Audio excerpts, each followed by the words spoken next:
Ladies and gentlemen, welcome to another episode of Street Fighter League Pro-JP 2021. My name is Vicious, here with St. Cola to get you through the 7th episode, which is pretty important here in Street Fighter League because this pretty much marks the halfway point, excuse me. It's a little early, but I can tell you what, we got ourselves some really exciting games going throughout the entire day.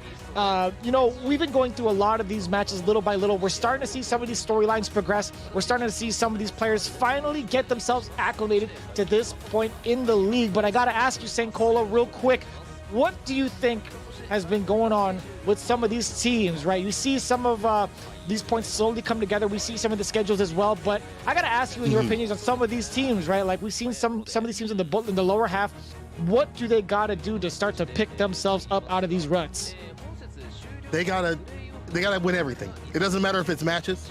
It doesn't matter if it's full-on sets and things like that, or the entire rounds that they're going down. They gotta start winning because we're getting to the finale. We're getting to the end, and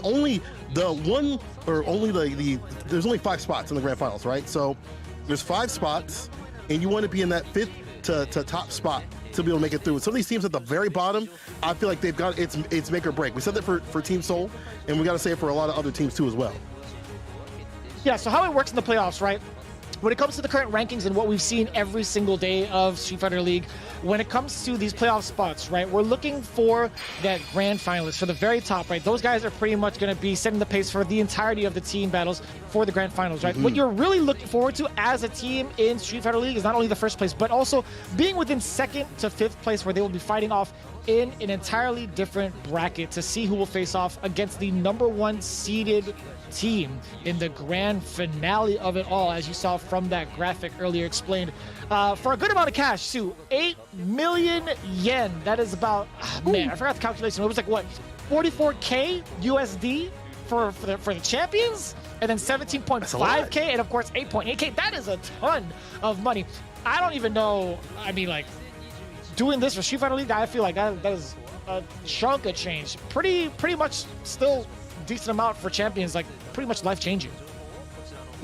Like that's the kind of money where you can order off of Uber Eats and not have to worry about the delivery fee at all. Like you're ordering that like a snap, and you're not even thinking about it.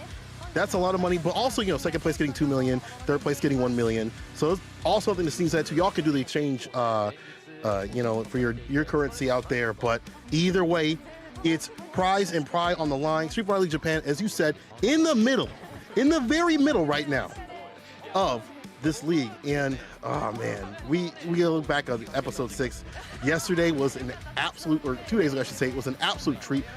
We had Machobo coming back with the Nikali. There's something that hits different when someone picks up their main again, right? When we haven't seen him play in a while, it definitely hit pretty bad right there for Team Seoul, as they got 0 points on the board against Team Shinobiism, who got a clean sweep with 4 points for their win.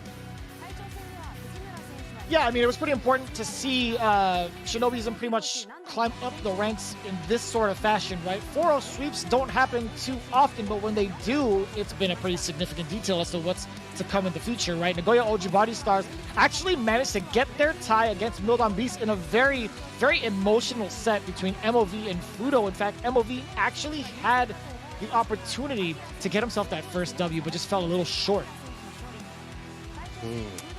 Unfortunately, 2-2 right there. Oja Body Star against Mildon Beast. They gotta come through and come correct. We're talking about teams that really need to push for even that 5th place spot. Mildon Beast, definitely one of them. Oja Body Star out here too as well, working.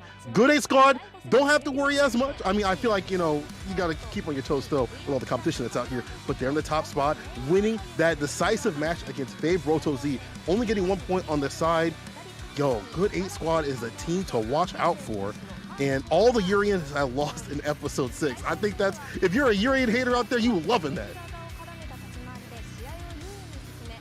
No, it was absolutely pivotal, I think, for Good 8 squad to take this W against the #2 seeded team, or #2 ranked team, I should say, because that only increases the gap, that pretty much win lead against them, right? But looking at the matchup, which was pretty impressive, Gyogun versus Komofon Detonation. I think this was the match to behold because of how important it was for Machado to get himself that W with Nikali, right? Mizuha starting his stuff, getting the 2-0 over Nauman. Very impressive. Mago, another one with a clean sweep, 2-0 over John Takeuchi. But again, we talked about how important it was for Machado. Some of these players have not gotten their W's yet, but seeing how it's the midway of the season, they really got to pick it up. As we see Saishunkan Seoul at the very bottom of 7 points, 8th place. Camouflage Detonation right above them. They still have their games to play. We see Mildon Beast tied with the Goya Ultra Body Star 15-6. Shinobiism Gaming just trailing a little bit behind Gyogun at 4th. And of course, you see the top 2 teams, Good 8 Squad, at the very top of the leaderboard, as well as V6 Plus, FAV, Roto Z. Let's take a look at how the spread has been going throughout each and every week. We see a huge consistency between the top 2 teams, but when you go down below, man, that looks like my nephew's drawing when he was 4. There's a lot of variation in some of these areas. Gyogun got to give them a lot of credit. They, as you said before, swam upstream to make the magic happen, getting those top spots, and some of the other ones just shot down below. In Nemo's team, one of the ones that I would really expect to soar, being as strong as they were, last season, not working so well out here. They got to do something different. I said the time that they had was make or break, and it's looking dire for them right now. I ain't gonna lie, the sun ain't shining on Team Seoul. Yeah, it's looking a little grim, to be quite honest with you. Saishunkan Seoul Kumamoto has yet to really acclimate themselves with the league and the rest of the players. Everybody has been stepping it up considerably. But one of the biggest things that I've seen with Nemo is him reluctantly putting Yanai on, or excuse me, not Yanai, sorry, putting some of their other players on the, Yanai actually.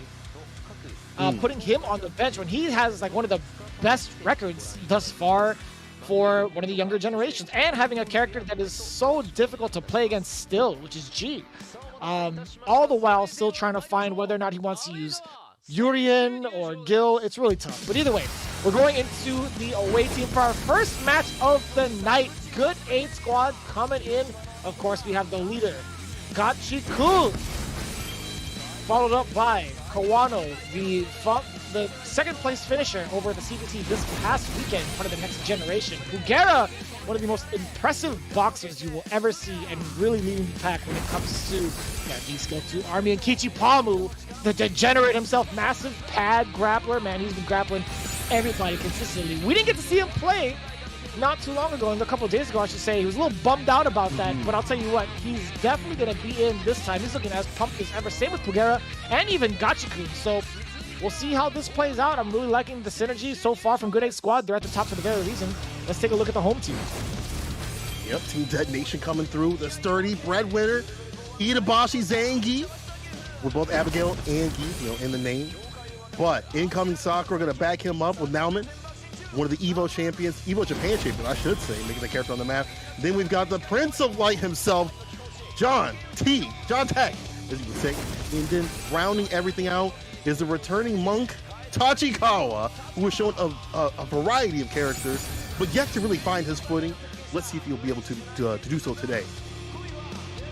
Right, so we kind of emphasize the format here. For those of you that have just been tuning in recently, we kind of go through the home and away teams. The significance of that is when it comes to the format, the away squad is going to be putting up their order of players first, as well as the characters that they're choosing, right? The significance here is if you're in the home team, you get to counterpick accordingly. You get to see all this information ahead of time, have a full-on discussion with your team, and decide how you want to play this out.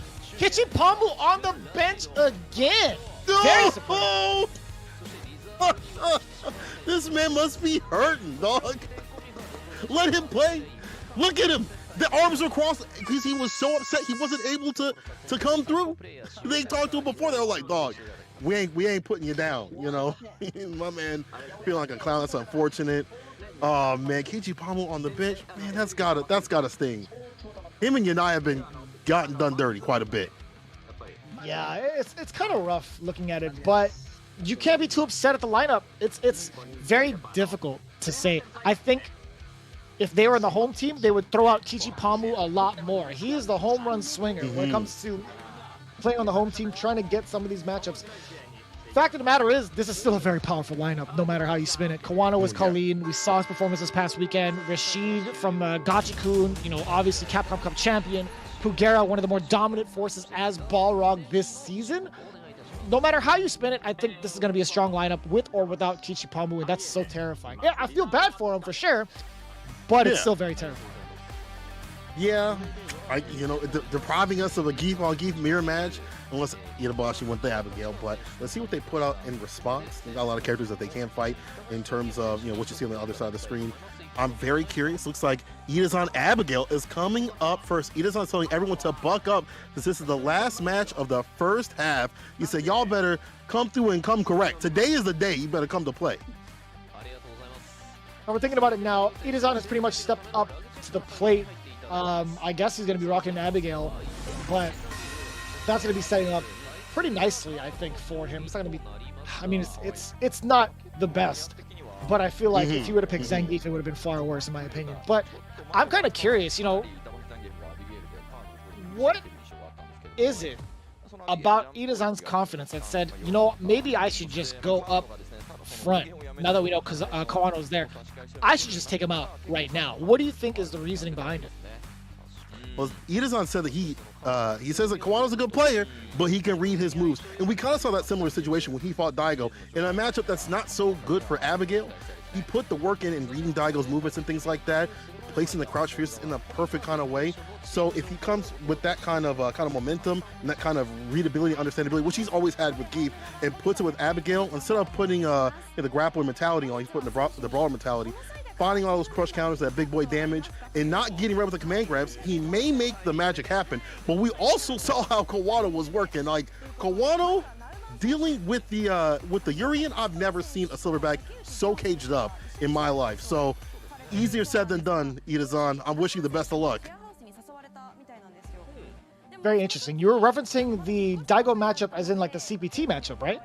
From before? Or were you talking about this season of Street Fighter League? This season of Street Fighter League. So Itazan playing the Abigail against this matchup, I'm very curious to see how it's going to play out. I think, it's going to be not as problematic in terms of closing out the neutral. I think Itazan has more than enough normals as Abigail to kind of contest the normals or contest the neutral very well. But as they're going through their trivia, we see Tachikawa again on the bench. I'm kind of curious to see what the actual conversation is like. So as the reporter is getting these interviews and trivia going, the theme this time is, do they have anything to say to their teammates? Naoman is saying that John Takeuchi and Tachikawa are currently staying together, and Naoman actually got invited back then. However, Naoman rejected that invitation because he just moved to a new place. But the truth is, he thought both of them together would be troublesome. Tachikawa was saying he's thinking to stop sharing a house with J-Tag. That is so funny. And everyone thinks gamer houses are like the coolest thing, but then you think about it, it's like, are you guys gonna be messy? Gonna be causing a ruckus? Am I able to get any sleep? Things like that. Itazan had to tell them to stop joking, and he started talking like a deck. So Itazan is definitely on that serious mode mentality. Y'all need to chill out and start focusing on the matches coming up. And I gotta get focused on mine, says Itazan. So I gotta make a correction. I said that Itazan had won his match against Daigo. That's actually not the case. But I did like what he did in that matchup earlier in the Street Fighter League of this season. He had fought Daigo and lost. But I did like his reads. It wasn't enough, but let's see if it's enough in this match, where if he can make the reads happen in the right kind of way in terms of sealing the deal. Again, difficult. This character has a lot of ways to stop you. You got the parries you got to worry about. And then she puts you in the corner in such a fast, quick kind of thing with a 2-bar V-trigger that she's got. And that's kind of the name of the game with her V-trigger this season. You put people in the corner to enact your pressure rather than, you just rob them the entire round, right? And you can say Abigail does the kind of same thing, no?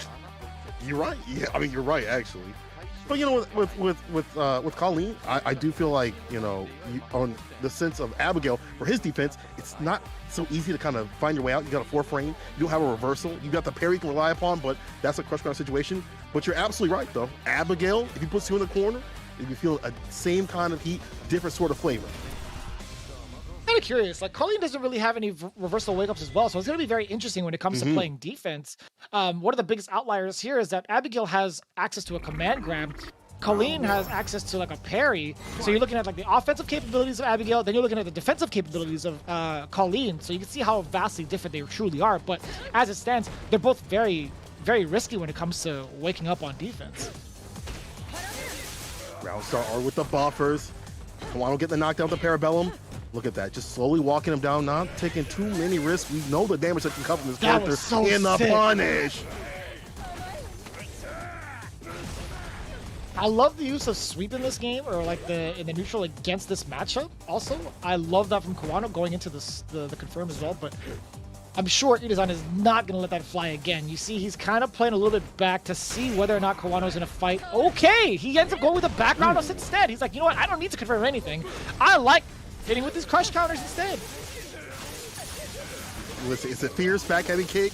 The tempo of this character's game plan. Final crush counters putting you in the corner. Activation off the target combo. Don't get opened up. You said they're done. Runs the EX activation. Retro crash. But Kawano just getting into it, making sure that doesn't come out into play.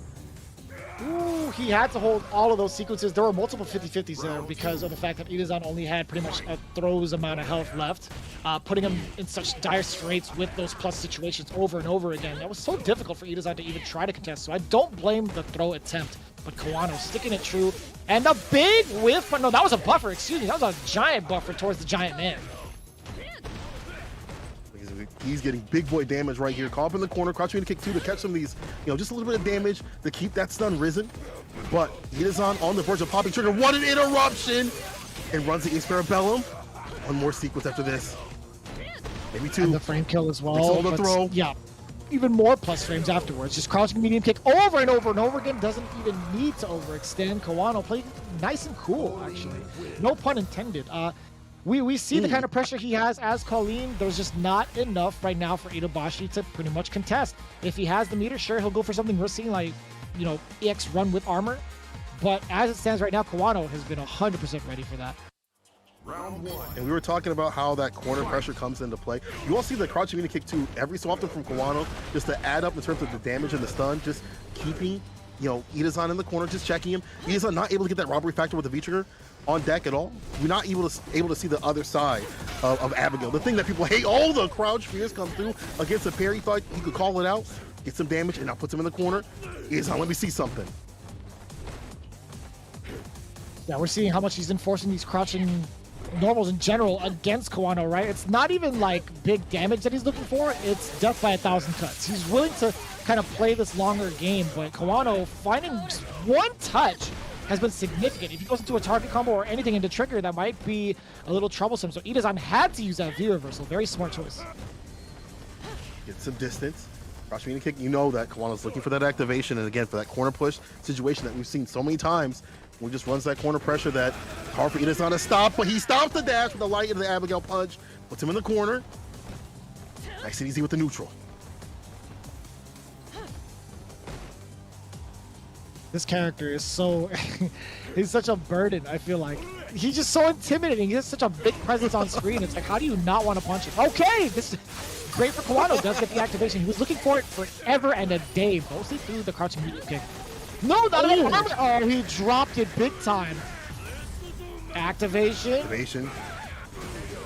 The crash. Damn, the damage. That's off of one punish. He's nasty. That's why. That's the exact reason why you're so afraid of this character. Let him get going and your health just disintegrates. Kawano, gotta be careful of these moments. The V-trigger has been coming through in the clutch for this character, and he's been weakened season after season, becoming more of a brawler than like a grappler. But you see when he's able to enact that damage, that's still there. Yeah, he's always been kind of swinging, right, since he came out. Like, out the womb, he was swinging at people, but that hasn't really changed his archetype. I feel like there hasn't been too many issues with some of this command grabs or how he's been operating, because look, this guy is just running a marathon all over Kawano. It's just been the same kind of story, the same kind of song and dance, season after season. They had to tone him down considerably, but right now, he's still doing work for Itazan. Absolutely. Itazan the lead in terms of health. Careful with those spears, could be a punish. Crouch Fierce connects into the super. That'll send him out of this round and down Itazan, which is I feel like once he got the confidence in the neutral delights and started calling out Kawano's, it was data. The first round was data. That's what I'm trying to say. It was all data at play, baby. That's a sign of a veteran, right? That's a sign of somebody who's already been around the block one too many times. And with a person like Itazan, he called it out too. He blatantly went up first saying, I think I have solid reads against how Kawano wants to play. And we see it here. It was all based off of getting that first loss. He wants to digest and get as much information as possible so that he can make set reads. And it's so far looking clean right now for Itazan. No punish from Kawano right there. But Kawano's still content to walk him down, run that game plan of just buffering the mediums. With these spears, we've seen what happens when you whip a parry. The crouch fierce comes through with the crush. Itazan gets the bar going.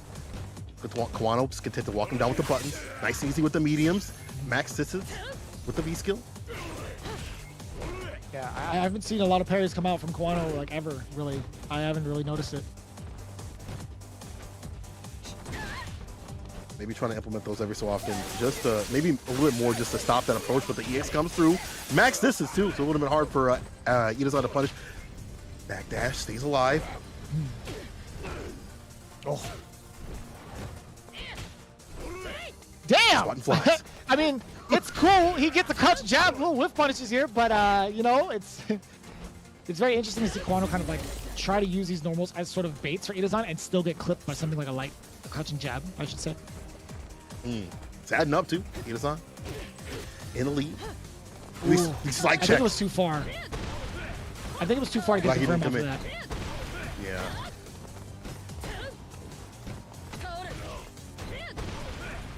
Forward throw in the check, low forward. Still, Kawano does not want to overextend. As soon as he feels like he loses the momentum, he's like, you know what? I'm going to have to play this game where I have to back off. 9 seconds left on the clock. We're bound to see an activation. I feel like no. There it is. Okay. Still manages to get it. Oh, is there enough time? No, there's not. And he spent a bar for it as well. Kawano very satisfied with that victory. I got Abigail did the stomp right there. He was upset. Said, that's not fair. I spent all that bar. You're going to get back, though. But at the same time, Kawano just so hard to read. Like, you wouldn't think that someone would kind of jump in, put a little aggression on when they're in the lead of the time. But that just got Itazan off his game a little bit. Kawano with the range punish, but the medium comes through. A little more distance on mine, my friend. Ooh. What a vanity step. What a time to do so. All right, does catch the buffer. Kawano now gets so much corner carry off that. 2 dashes over. Applying a bunch of medias, a little bit of chip at the end, a little seasoning. See if Itazan got some Laries on him, though, to come back. This corner position has been so difficult for him to kind of escape, but the parry comes through. He's going for the super. Yes, sir. So I want my Oki, and I need it now. This will put him in prime position. It won't kill, but it obviously will put him in prime position to make that strike throw game real hot and heavy. What's on the menu? The lights. A little bit of damage. Ah, man. I feel like there was a little bit more he could have put on the table when it comes to the mix-up potential after the critical art. Still not enough for Itazan to really strike any sort of fear or intimidation against Kawano, who has a fully loaded Khalid. I feel like any confirm can lead to death at this point. Yeah, it's gonna be real bad. See him down back and not get hit. Wow, the staying medium kick comes through for the activation too. Now he is on the lead. Get your revenge for the timer scan. The dash up throw. Oh yeah, that's what I'm talking about. Nice and easy. This is what I'm talking about when it comes to high-level Street Fighter. I want to see it go down to the very, very last round between everybody. I just want to see more of it. Yeah. The pressers make them change up their game plans. You see that both the players are playing super lame, too far out. They have to go punch, but no punish from Kawano. Not too far in. Ooh. Nice. Gets the buffer on the medium in the EX. Puts him in the corner. How is Itazan going to find his way to escape? We saw the parry come through with the super as well last time. This could help get the range on it. The Abigail punch. The Okibugi gets to the distance. It's just as fine. Oh. You see Abigail just trying to whiff away with these standing medium punches. He's trying to catch Kawano preemptively, but Itazan hasn't had a lot of success. Kawano has been doing a great job counterpoking majority of the time. And that was one time he ran into the back fierce. Are you kidding me? Man wasn't even jumping too. Like you said, you love like that medium, especially a counter hit in the back fierce. Kawano running his game right the EX. Javelin, Parabellum Ender. Does it raw. Oh no, activation time. Oh, he touch for the stun and done. What? The Abigail flip? Oh. That was delayed. Oh my god. EX vanity step, very smart from Kawano. 16 Kawano seconds lead. left on the clock. Itazan slowly like- making his way. Oh my god, it's so terrifying. The big stand, medium punch. Again, Kawano has been using this normal to find so much success against Itazan in the counter poke game.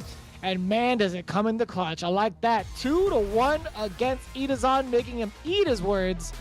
And of course, making him regret his decision as the captain. The fact that he stares directly into the camera as he fixes it, just it's so funny. But what wasn't funny was, Itazan going down after stating that he knew what to do, that he had the game plan, that he was like, I will make the reads. Nah, not today, dog. He came for the children's book, but this dude was a novel. Kawano switched up his game plan so much. We saw the jump-ins every so often. We saw the mediums come through in the clutch to just eliminate some of the slower buttons from Abigail. In that corner pressure too, that we saw a few parries come, into play, but not enough to save the day. Itazan really feeling it. Tachikawa was saying that he's thinking to stop sharing. That was J10. Oh wait, you guys saw that.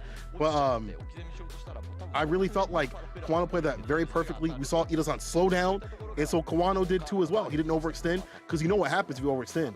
You get crush counter into super into death.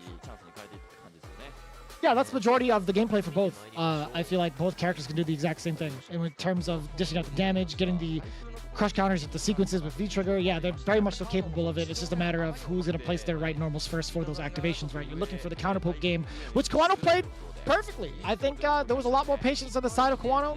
Itazan didn't make any rash decisions though, so it was just a tough game to manage. 1 out of 3 when it comes to anti-airs for Itazan, or excuse me, it's a Gale technically. 1 out of 1, 100% for Kawano. Now it's up to Gachi-kun to step up to the plate, no pun intended, with his baseball outfit Rashid. Very, very popular, obviously. Stepping up for the away team. I gotta ask, who do you think is gonna step up next for Detonation, considering it's only Nauman and John Takeuchi next? John T understands Rashid. I'd like to see the Cody pick, but we'll have to see. Maybe Nauman can come through and enact that dash pressure, the big girl damage that we saw from Sakura before an episode ago. I'm curious. I feel like John T would have a better understanding of the character, but not having reversal may be difficult for Cody. I think you might be right. I think John Takeuchi might step up to the plate, but I overall like Sakura's game plan against Rashid, also having one of the best light bufferable normals in the game to kind of contest in the neutral. Also, having a fireball game too can be a little intimidating against Gachi-kun from closer ranges.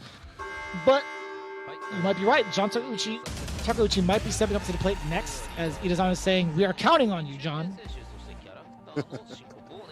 It's up to you. When you understand a character, even if you're not playing Rashid, I feel like it's gonna be the Cody, right? If you're not playing that character, but you've played the character before, years upon years, you understand the nuances. You understand, what the other Rashid players want to do. You've studied them to probably level up your own game too. So this is going to be beneficial data for him to run for his team and to get that win.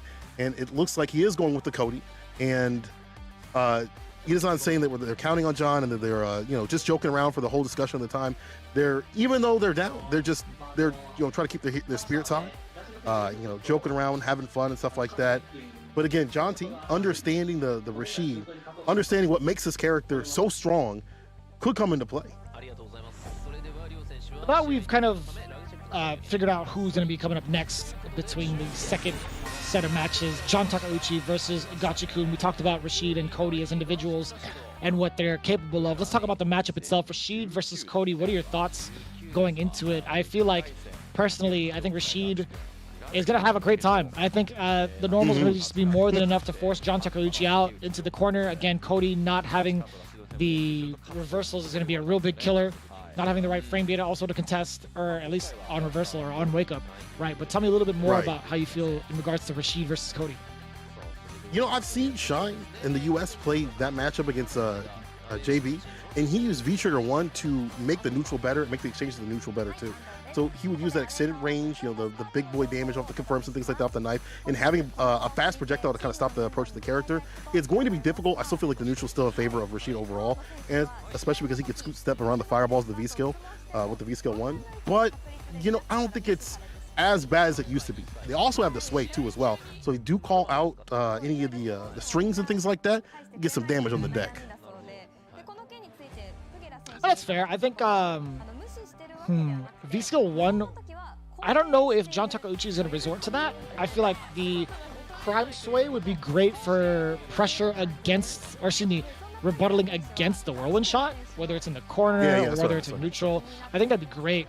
But I would love to see it. I want to see if he has the capability to react accordingly. I mean, he does know this character. This is the character that he's used for the first part of his Street Fighter V Pro career, right? And as we get ourselves ready, we do have the trivia going on for the Good 8 squad. Kawano pretty much saying when he asks questions to his teammates during the match, there's a good chance everyone ignores him. That feels bad. What?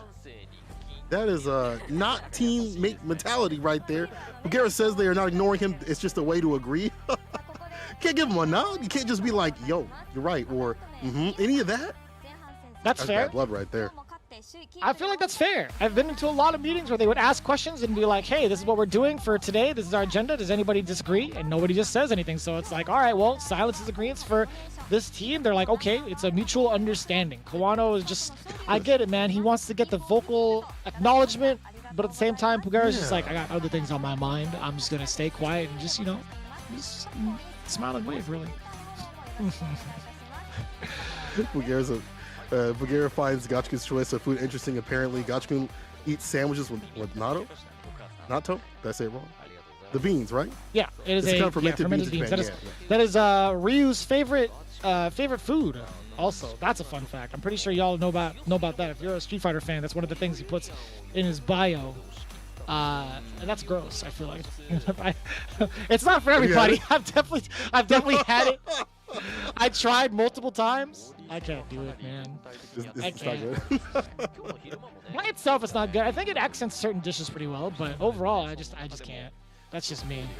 But anyways, John Takeuchi versus Gachikun. Here we go. Rashid versus Cody, and it is the 2 set and the Virgil outfit. This guy's a beast.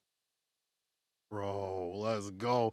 I love me some DMC, and I love the fact that this costume also has the just like how well it fits Cody. Like that was like the perfect decision, perfect choice for that character. Yeah, no, I agree. I think this outfit looks so sick. It's so regal. Let's see how we do against Gachikun in his patented Capcom winning outfit right there. The one that he got for winning. That's a big power up on his end, too. The most downloaded DLC on the planet. And I put that with an asterisk mark on the end. Anyways, Gachikun doing Gachikun things, right? Putting Cody into the corner. We already talked about this. To be a little bit more specific, I didn't want to just blanket Cody up, just, blanket statement, say Rashid doing Rashid things. There's just something about Rashid that pretty much is hard to keep him pinned down. His mobility is way up there. Being able to control the neutrals so well with his normals has been one of the cases. And of course, he has the bust out factor with EX spinning mixer as a reversible uppercut. What a good neutral jump. Had the extended range on the pipe with the jump fierce. Finds a finish, ending it with the ruffian kick, and that'll do it. I like, though, on John T's side, neutral jumping to catch Gachikun coming in, that extended range. That's the one thing that you get really good about with that the activation. The extended range on the pipe, not just the command grab and the rocks coming through with the setups and stuff like that, but the extended range on that pipe lets you check things coming in a little bit easier. I like that. Just neutral jump past the tornado shot coming in from Cody, and then a check with the low medium kick. But still, John Takeuchi has done a fantastic job of playing this neutral game so patiently too. He hovers right around the ranges that Gachikun wants to play at, but now it's going to be the throw bait. The stun is coming. Still alive. Still can thrive. Activation time. Out of there with the V skill. Farm on Bailey's. Crouch fierce in the fireball. Like the V skill push to the corner. Chase down the hot pursuit. Oh, you see the comeback Gachikun's putting on. All that sun was out there, and that tech did everything. Can he finish it, though? John T still has the lead in health. Oh, that was so slick. But, man, Gachikun's still brave enough to throw out the EX spinning mixer. Even near death. Oh, but it's not enough. John Takeuchi. Here's what I liked about John. He would walk up and plant some of these normals at the hardest times to counterpoke. And then at the very end, getting this grab to instill the fear in Gachikun. He's like, well, I can't take another hit. And he's been throwing out some of these normals and counter-hitting me a bunch of times in this game alone. I think John Takeuchi now, okay, actually Gachikun is going back to the lobby for a little bit of a reassessment. Very interesting. There was something about John Takeuchi's rhythm that has been completely different today. He's been walking with some sort of confidence that I haven't seen yet throughout the entirety of the league. There's been so many instances where he's caught with the crouching medium punch. He stood his ground with the anti-airs, with the heavy punch as well. He's just very much so on point when it comes to spacing. Yeah, he's been really great about also the bar usage too to get that lead. Run the EX fireball game, get the plus frames going, and force that strike throw mix-up constantly in the corner. And we're also talking about the neutral jumps too. Gachikun's got to come through different. I like that the fact that he started to get that momentum at the end, but you have to have that prior.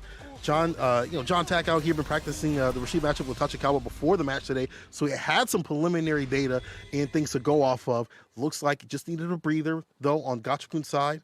Let's see what he can do now. I think something's got to be different in the early parts of the round. I think this is the point where Gachikun starts to be a little bit more aggressive, right? We already saw 2 back-to-back heavy punches because he does not want to give John Takeuchi a chance to even try to like get the spacing to counter hit. It's like, you know what? If I do get counter hit, so be it. I want to make him earn it first. But damn, is John Takeuchi earning it? This man is working on the weekends like usual. Dang. The 9 to 5 plus overtime. Also had the fireball bait, but we out of there with the corner. Trade still in favor of John T. I'll take that throw. That's just fine. Again, the fireball bait. I'm telling you. Let me swing up that fireball so I can see you coming through. Checks the V skill, puts himself on set point. Even if Gachikun lived, that would have been such a hazardous position to be in. Getting that final fight combo into the back throw, that would have been so detrimental. But still, Gachikun finding an opening, a little bit of trickiness there with the stand light kick afterwards. Yeah, there we go. Take back your turn, John T. He knows his character. He's got the data set up for it. Not only understanding how the character plays, but how other Rashid players play, right? Uh-oh, as soon as I say that EX lands, and here we go. Rashid pressure up in the corner. This is where Gachikun doesn't need to change a thing. Oh, misses opportunity. He tried to dash up and steal, but speaking of that, look, John Takeuchi tried to steal something away. Let's get the regular throw instead. I thought it was going to be command grab. That raw covering the approach. Activation does it raw. And this is where a lot of the damage comes from with this character. Besides just the corner play, is the V-trigger too. Get the extension of the combos or just gets the dash up, double down throws to do it. Gachikun's still alive. I feel like you got to have these leads so you force the character to come to you and expend those resources. And he also did a really good job of just, I'm going to take the throw, not going to, worry about what comes up next. If I get counter hit, it's going to be a lot of damage. Get the throw and crouching heavy punches. All you really need is Gachikun. The crime sway past the tornado shot. We talked about this, the utilization of getting past that fireball and now putting Gachikun into the corner. We see John Takeuchi not being overzealous with it. He backs away very cautiously, trying to play the counter poke game yet again. Run that medium kick game, but back at him is Gachikun running his own medium kick. I think that button is really good to outpoke Cody in some of these situations. We've seen that come through to delete the medium kick from Cody. EX, we out of there. Escape for free. That. A little bit of bar, I shouldn't say. Oh! Shouldn't say for free. Oh, no. There's a prime activation point, or activation round, I should say. The rock trade-off! That was great for Gachikun. So ready with it. In the shimmy. Throw bait. He's not going to go for the critical. Golden like launch with the super. It's not enough one to kill. Touch. Oh, it's just one touch. Crouching light kick. You know what's coming through. One of the best closer buttons, has so much range. Utilize that, but if John T comes through with the command grab, could be lights out. What was that? The startup of what? It gets stuffed out. Gachikun again, a lot more active with that medium kick, stuffing John just when he wanted to use that meter. That was actually perfect timing from Gachikun. He's actually been a lot more active, right? We talked about the transition between game 1 to game 2. He's not allowing John to get his rhythm going. He's being a lot more active when it comes to neutral. So Gachikun has been able to take his turn most of the time. I'm really liking the adaptation here. And going back into the lobby, speaking of adaptation, we're going to see John Takeuchi take a breather for himself. I don't think we're going to see a significant change up in terms of the V-set because I think V-Scale 2 has done wonders for him. It allows him to get past the fireball threat. It allows him to find another activation point into V-Trigger. If anything, if there's going to be any sort of change, it might be in the trigger itself. Yeah, maybe I'd like to see V-Trigger 1 come through just to enact a better neutral, because the command grab, already, just speaking broadly, you got V-Shift to get away from that situation, right? You've got, just taking the throw as we saw before. So the threat of the command grab is a little bit less this season. So I'm wondering if he can go with the V-Trigger 1 to kind of enact a better situation. Oh, here we go. V-Trigger 2, V-Skill 2 again. So no change. Okay. We're going back to the match. Man, I would have loved to see that V-Trigger 1, though. I would have loved to see the knife come through. Oh, he took off the costume. It's serious business now. You see someone take off the costume, especially in rank, your points are gone. You might as well just forfeit your points. They on serious mode, sweat mode. Man, that V-Skill 2 gets so much mileage in this matchup, but Gachikun finding to confirm initially, now into the throw. Gets to close the gap a little bit more, crouching heavy punch, finds the mark, and was counter hit as well, low forward, and a lot of this pressure. Gachikun with the throw, doing the things he loves to do as Rashid. So hard to keep track of another throw, despite how many times you're blocking, you're gonna catch these throws as well. Finds a crush, EX, it's a ruffian on the V-Skill. That low ruffian giving him Oki. Let me see that John T using this moment to V-Trigger activate. V-Reversal again, we out of there. Cross lands. Respect the pipe, no go. EXDP. He's got to be 100%, right? I think he's 100% so far in invincible reversals. The momentum ever shifting in Gachikun's favor as soon as he gets that V-Skill past the tornado shot from Cody. Bam! I like that. Whew. Looking out for it. And get V-Bar for that exchange too, so it's not too bad. But I definitely see John T, or I'm sorry, I should say Gachikun, just switching up what they do in neutral. Running the minion kicks every so often, but knowing that can be whip punished and dealt with. He takes it off the brink, runs it fierce. See, just switching up the buttons. Now putting John T in the corner. We've seen this movie before. Show me something different, John T. We'll final game, final round. Let's go. We're about to get the sequel right now if Gachikun manages to get this stun. Not being able to punch the V-Reversal. John Takeuchi letting it slip a second time. Just wasn't ready or wasn't anticipating yet. But we might see that trigger activation soon. It might come through a Zonk Knuckle. But we'll see how it comes to fruition. No neutral November, baby. Opens him up too. This is good. You got him up in the corner. You got the command grab. Oh. You do have V-Bar to worry about on the side of Gachikun. They might V-shift, go for a V-break, get some punish things going on. But I'm caught up in the corner. Get a neutral awkward. jump. Extended That range. was mad awkward. Did you see? Where did his hurt box go? Gachikun tried to anti-air, but the pipe beats fist every time. Respect the pipe. Final game, final round.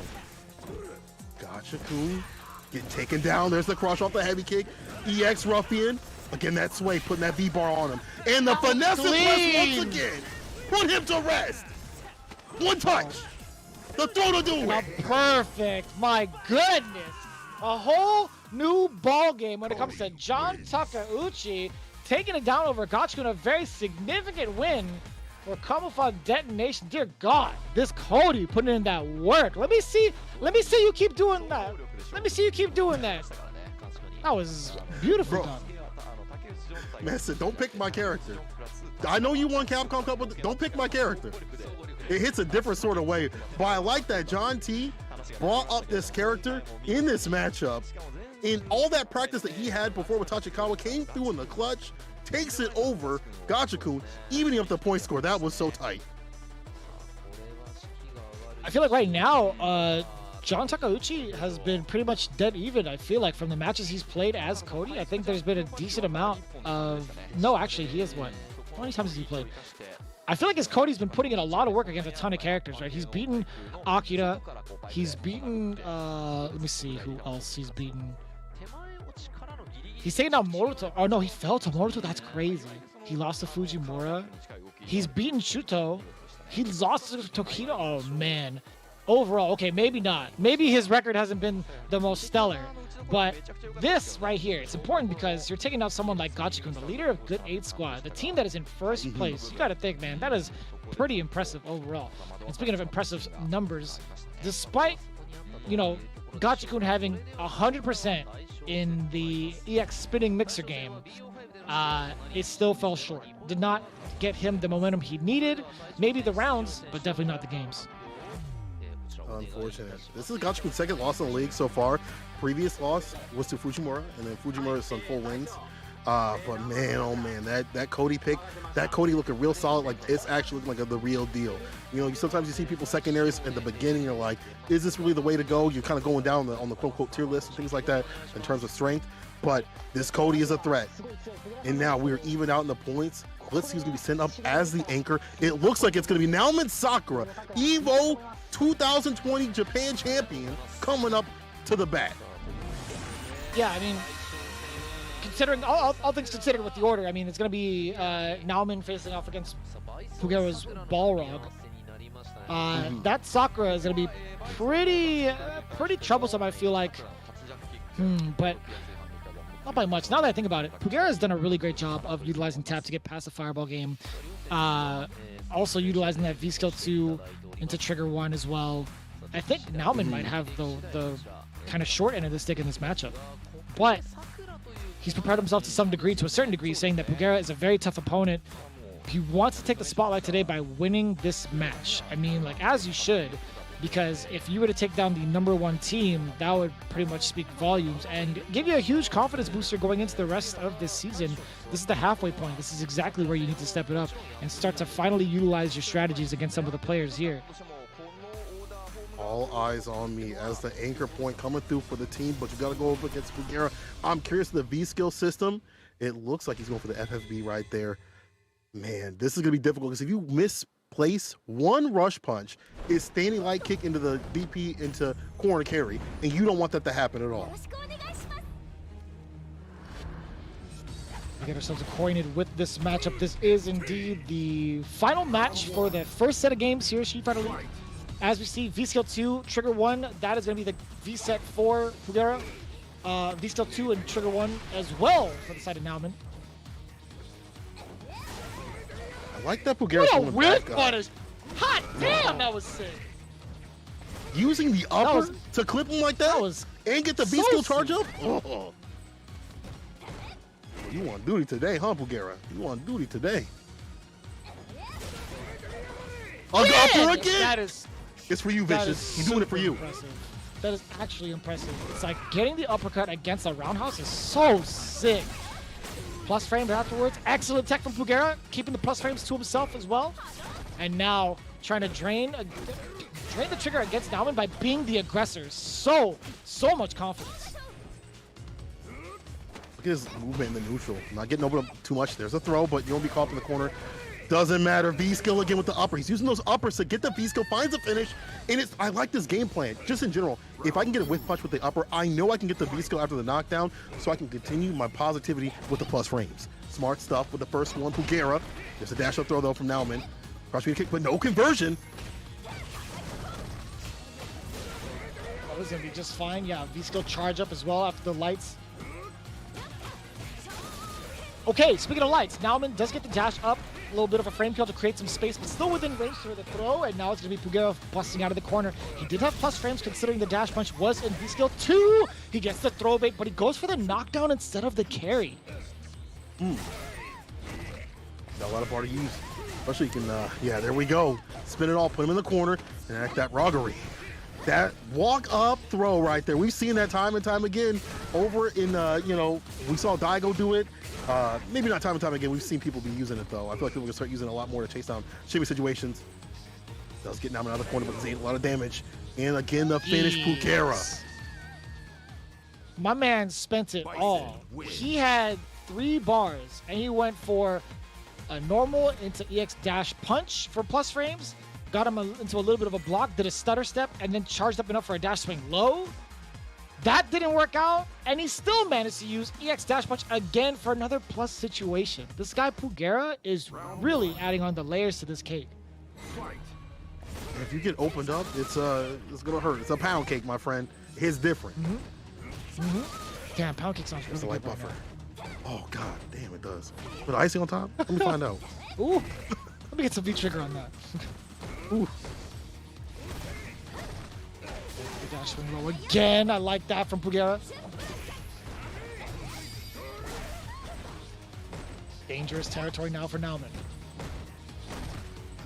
That gray life. Shouldn't even be. She Yeah, shouldn't it's even gonna be hurt. in here in the back streets of Metro City. This is not where you belong. Metro City's closed. Past your curfew.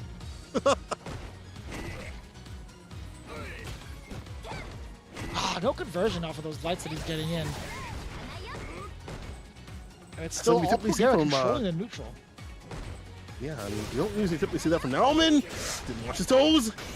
Pugera's into those. Crush, upper, rush punch, one touch, and the throw to seal it. Pugera looking so dominant. His spacing Something about his too. gameplay. I can't figure out what Nauman needs to do. There's just something about Pugera that has been hitting all the marks, right? He's counter-poking appropriately. He's dancing in and out of the ranges where he thinks Nauman can press a button. We haven't seen Nauman even try to counter-poke as often. We don't see those roundhouses anymore because he got punished to oblivion. There's one, but how often have we seen that so far this round or this game alone? It's not looking too good when you're having things take up the table. What you want to utilize, especially that roundhouse that could lead into the V skill into the corner where you enact your pressure that we've seen from his character in other games, but not right now. It's all Pugera all damn day. Oh, rush punch again. He's up close.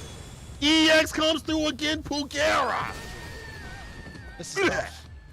Nauman is definitely feeling the stress. He tried to low forward. You see his way far out. Pugera with the appropriate whiff punish while maintaining the charge. Ever so impressive when it comes to this Balrog play. Nauman is sitting and deliberating. What am I supposed to do against the man who's been firing normals from the hip? There's no regard for human life every time he presses a button. This guy doesn't care who he hits as long as it hits. Swinging that face is all trying to check out your dental plan. I do like the fact that we saw a lot of fierceness just in general to also put Nauman at a almost panicky kind of state. Like if the prior system takes the wheel, that's a crush counter into the corner if he's got EX bar and he's got a charge stored up. So you're so scared of that fierce in the neutral. You're so scared of the rush punches too. And then this man's hitting you with whip punches with the upper as a whip punish. Are you like, who does that?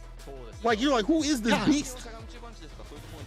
That's a really good question. I haven't seen that too often, to be quite honest. Like, I do watch a handful of CFNs. I do watch, obviously do a lot of CPT, but I haven't seen that kind of whiff punish that consistently. I watch Brian F on a daily basis. I don't even see him get to do that too often. There you go, Brian. There's some content. And look at who's content right now is Pugera. He's on game point. Dash up throw. See, I feel like he sets up with the buttons and he's able to get these dash up throws. They're not getting checked. Nauman on the back foot, like situations, already get pushed in the corner again. Dominate. You literally just called the system, or you called the strategy that Pugera wanted to do. He literally did it, and Nauman didn't have an answer for him. He's quite shook. He's actually quite shook.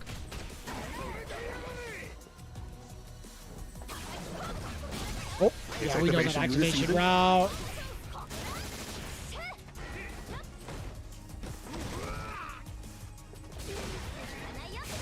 Let's find the low EX uppercut. Nice call out there from Nauman. A risk well worth taking. The conversion off of the V trigger confirm. Oh, and speaking of V trigger confirms. Look at how look at yo Nauman. His face. I could hear the sigh from here. All the way from Japan, my man sighing. Set point Pugera running a train of wroggery on this dude's face. Fierce again. I can understand the pain because this character dumps out the damage and the challenge for Pugera. He's feeling so confident. He's up games, rounds. He understands that he's got the momentum, so why not challenge out of there? Bro, we all feeling the pain that Nauman's feeling right here. Light buffer the DP though. Here's the momentum back in his favor. And you see Pugera still pretty much running the neutral majority of the time. This has just been straight up. I like it. Not going for a full conversion off the low medium kick. That's fine. He's just gonna go back to this game plan, but he actually gets clipped by the roundhouse for the first time, I feel like. Maybe even the second at most. There's the activation, had to do it, but the check there from Nauman! He was looking for the movement and he caught it! It's also in the bushes. Oh, the light could have been a lot more. Still, now I'm in the lead. Stocks up with the V skill. That's been a big pain point. Dash up, no finish with the light again. But still there finds we a go, finish. Nauman does manage to get himself around on the board. When was the last time we saw that in the set? I'll tell you what, Nauman checking the movement a lot more often from up close has got to be a huge signal for Pugera. He's got to be implementing a lot more frame traps now going forward. If we don't see it, that'll be a problem. That'll just be better for Nauman. If he's trying to close it now, Pugera needs to tighten it up. Also, we've seen a lot more solidity when it comes to just the rounds. And being able to get V-Trigger has been real good for Nauman in terms of dumping the damage. Pugera's gonna disperse it himself. Upper again as a whip punish on the heavy kick. Are you kidding me? Who is this guy? Bro, nah, Pugera's on something different today. You differ for this one, Pugera. Flashing up, still checking afterwards. Completely avoiding the activation route. Nauman, is he gonna go for it again? He only has one bar. He got shook the first time. He tries it again. The V-reversal, no activation for you. Very late tech, very delayed tech. Nauman finds the activation off of a sweep, a little bit of solace, but it's too late. Jump back, normal coming in from Pugera, catching the dome piece, the headband off of Sakura, saying that belongs to Ryu. You don't deserve to wear it. Where'd you get that, Amazon? Send that back. Just like that, Pugera. Too clean with it. You gotta be feeling fantastic if you're Pugera, but ultimately, good 8, taking that victory.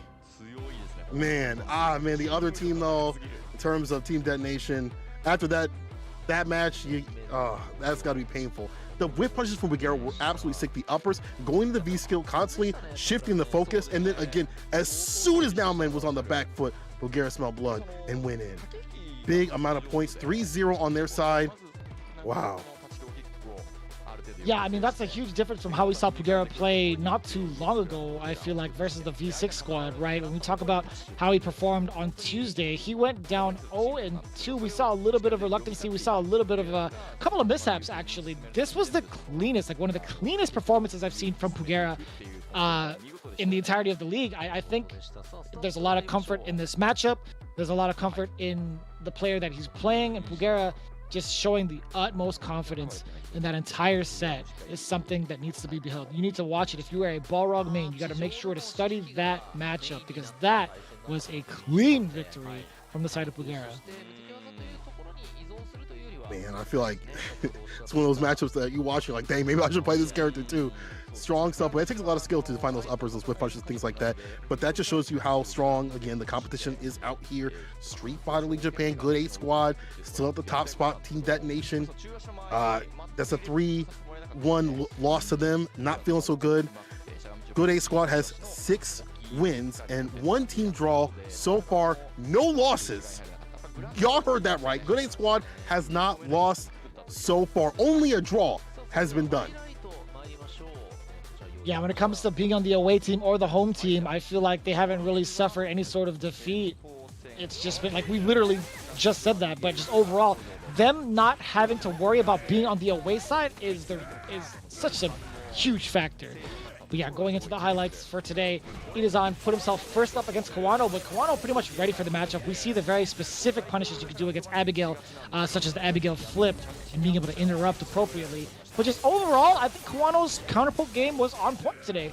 He knew exactly how Itazan wanted to react to certain situations and punished accordingly. Slight mishap there, but it still wasn't enough for Itazan. Like, this is where he started to get his W's. Sure, it was tied up 1-1. It went down to the last game, but Kawano ultimately was the successor, ultimately was the victor for this set. Again, Kawano just outlaning Itazan in some of these situations too as well. You see a lot of damage come through from Itazan. It's looking like a highlight reel for him, but the time was in favor of Kawano. It's the final game that they had too as well. You see, look at this lane play, and then gets that walk forward confirmed. Then we also see what happens when you have the ability to play a character for, 5 years, understand them, understand the nuances of not only the character but the other players, and then put that on a different character. Like, play something different with the Cody pick. And this also went down, to a close game, a very close set. But man, you see the damage that he pumps out from this character, the sway coming through, as you pointed out, as these extensions and the chase down situations. Get back in the corner, start paying rent, my friend. First of the month. Now, I better see it. Man, I just love the familiarity in the matchup from John Takeuchi. Very specific punishes coming in against Gachikun.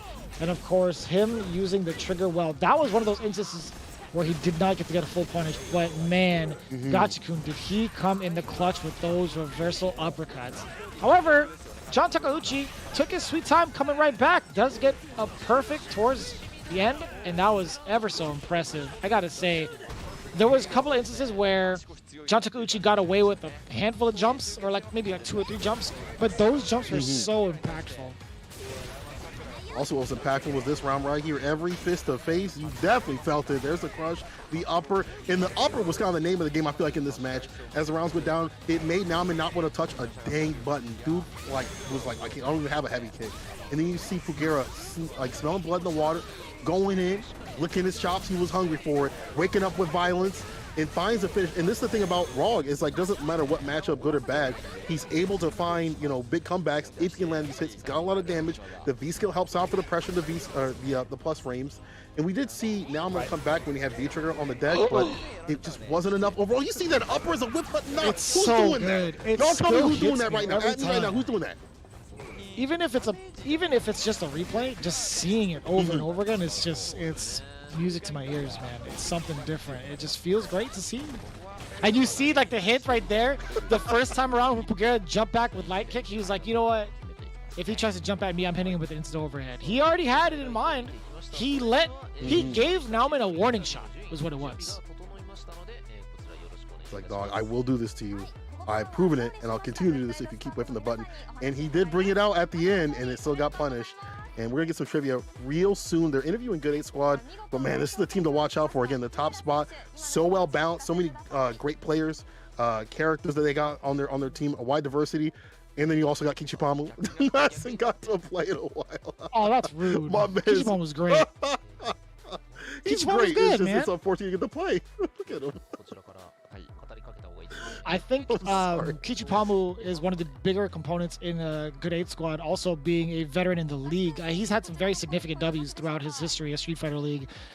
Even outside of the game, him taking down legends like Tokido over at Red Bull Kumite a few years back. Right. Kichipamu has just been such a huge component. So that had to be a pretty tough decision for Gachikun to be like, you know what, we gotta sit him out.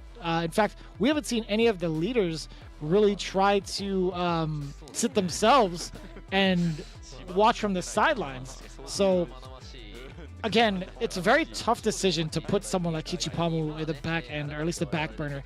But I get it, only because they were on the away team. If they were in the home team, I feel like they would be at liberty to put Kichipamu for those counter pick matchups. Yeah, it's true. You know, I joke, but Kichipamu's super strong competitor. Everybody on that team is fantastic. Good 8 Squad is definitely well-rounded, and that's part of the strategy. That's one of the good things about Street Fighter League, is that you have this strategy part where you only have 3 that can go up. You have to put one on the bench. You're worried about matchups, character-specific things, player-specific things, things like that. And you have it. Someone's going to be hurt at the end of the day, right? They don't get to play. They're there for that emotional or even strategic support that they have to run in the background, or just they get the mean mug the camera the entire time. But either way, that's the cool thing about having the strategy right here, is like, who can we send up? And it worked out for Good 8 Squad. Once again, it's another win for them. Don't be surprised, St. Cola. I feel like they're in the number 1 spot for a very good reason, no matter how the order happens. But to be quite honest with you, I gotta say, I think when it comes to their overall performances day in, day out, they've always found ways to adjust in significant aspects of their game. I feel like Pugera's ground game was a lot sharper in comparison to the last time he played, which was against a very intimidating team, right? FAV Roto Z faced off against Bonchan. He got pretty much smothered in the neutral against that Karen. But overall, he's had a very impressive record. So him bouncing back from a loss like that was ever so impressive. So the interview is being conducted right now as we speak for the Good 8 Squad. Pugera was actually saying that he was worried for the Sakura matchup before today, but he cleared quite a lot of his worries through a lot of practice. And that's as it should be, right? I'm just curious, when I look through his CFN later tonight, who he was practicing against to understand the matchup to the full extent, because I've never seen that many whiff punishes on a roundhouse with a screw upper ever as a commentator. I don't think I've ever seen that either. And the idea to go for that and go for the V skill, like, it's one thing to understand, yeah, she's gonna swing out standing heavy kick because she wants to crush the V skill to corner, right? That's part of her pressure game alongside the tempo of the light kick. But to have a whiff punish as the upper and then say, I want to go for the V skill, like that's so smart. Like, how do you conduct that in your mind? Like, I want to go for this specific thing, but hey, that shows you the power of practice. You know, a lot of people out here, how do I get better at Street Fighter? It's these minute decisions, these slight things that you figure out in matchups that help you out. And Gachikun says that they thought playing against Detonation as the away team was a pretty tough match, including himself, Kawano and Pagera. So even though what we saw, you know, with them winning was, you know, with them with a victory, Gachikun said that, you know, playing them, he's like, listen, this was still hard. Like, don't get it twisted. This was still difficult. This was still hard to defeat them. But again, they solidified another win. Like, they say that, but they have another win on their deck. But that's just a product of hard work. I would have loved to see Nauman face off against Kawano in the first place. I think that kind of confidence from Itazan may have been his downfall just ever so slightly. But yeah, I think I would have loved to see a different outcome in terms of at least how the order was. And as you can see here, we're gearing up for another release of Street Fighter V Champion Edition. I'm absolutely excited with the release of Luke, a brand new character into the roster. And I mean it in its entirety. This is a character that is just completely new to the story, in terms of design as well. Absolutely looking forward to it. But yeah, really looking forward to seeing how the Good 8 squad maintains their lead for the second half of the league. That's true. Like, we still have a lot of strong competitors, and again, it's hard to tell who's going to take any of these spots. There's still so much to explore. The all character edition that you see on the screen is going to be out the 9th of December. So if y'all haven't picked it up, definitely now will be the time, with Luke included. Listen, I saw him do full screen of fireball punishes. I'm already on deck. Just give me a DP and I'll be about it. It's not even out yet, Saint. You can't tell them to pick it up if it comes out December 9th, man. They gotta chill a little bit. You can't just say pick it up now after you say it's December 9th, man. They gotta get some time to reassess themselves. Right. They gotta make sure they tune into Street Fighter League first and foremost, and they gotta make sure to follow it on all social media platforms, on YouTube, on Twitch, as well as Mildom, as well as following Capcom_esports on Twitter for those that are in the stateside and want to get a closer look at what they're doing overseas, internationally, with some of these teams, and even show your support. If you guys are all about it, you guys are enjoying yourselves and want to show your support for these teams, even if you're part of the stateside, be sure to do so. We've been very vocal about it, and we love pretty much hearing about what you guys have to say for a majority of these matches. Yeah, clip stuff. Let us know. Tag us. Tag Capcom. Let us know what you guys like.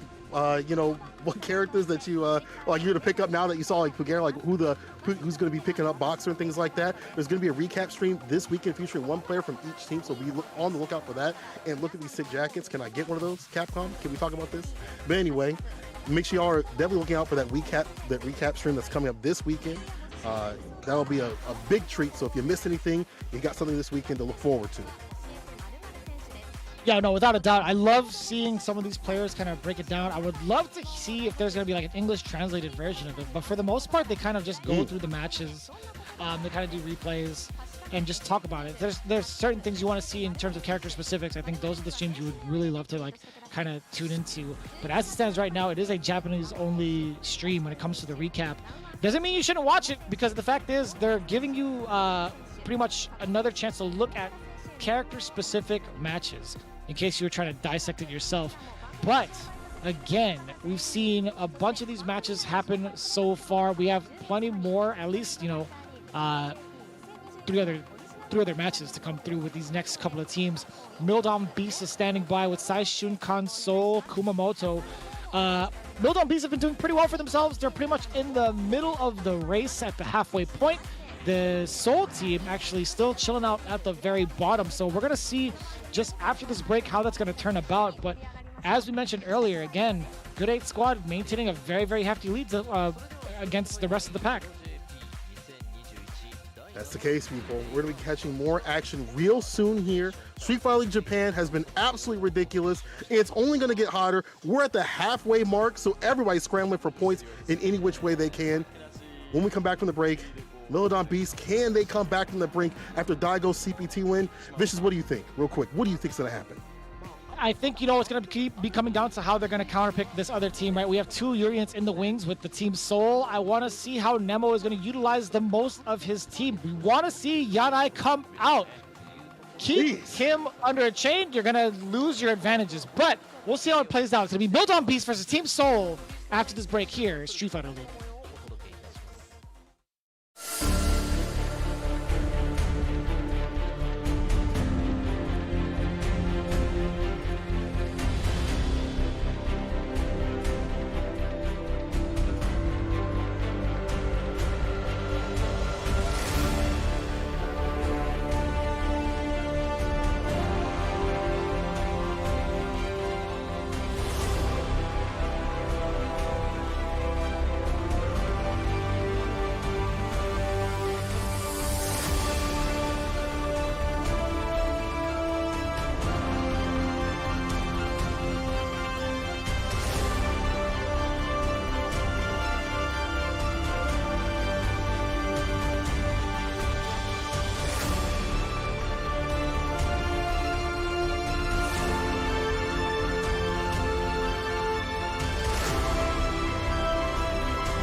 Going right back into it, we have our next match for the day. It's going to be the Saishunkan Seoul Kumamoto team coming in for the away position. This time the Violent Emperor.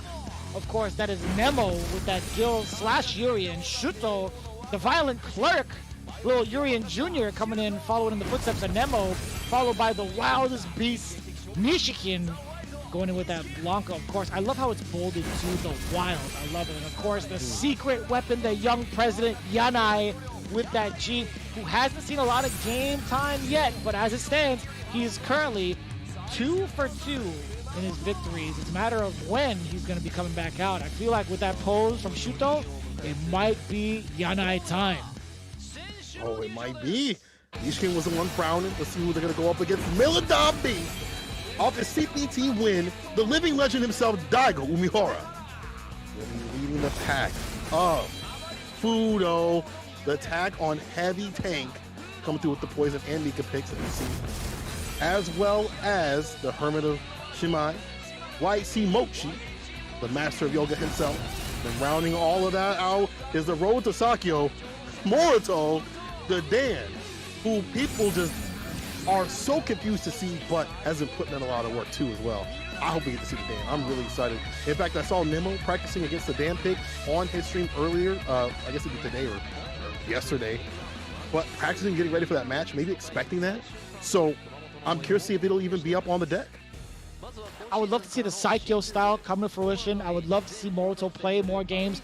Same applies for the newer generation in general. I've been a big fan for a lot of the new cats that have joined the roster for Street Fighter League. But let's take a look at the reveal here for the away team. Yes, that's what I'm talking about. I'm so excited. Thank you.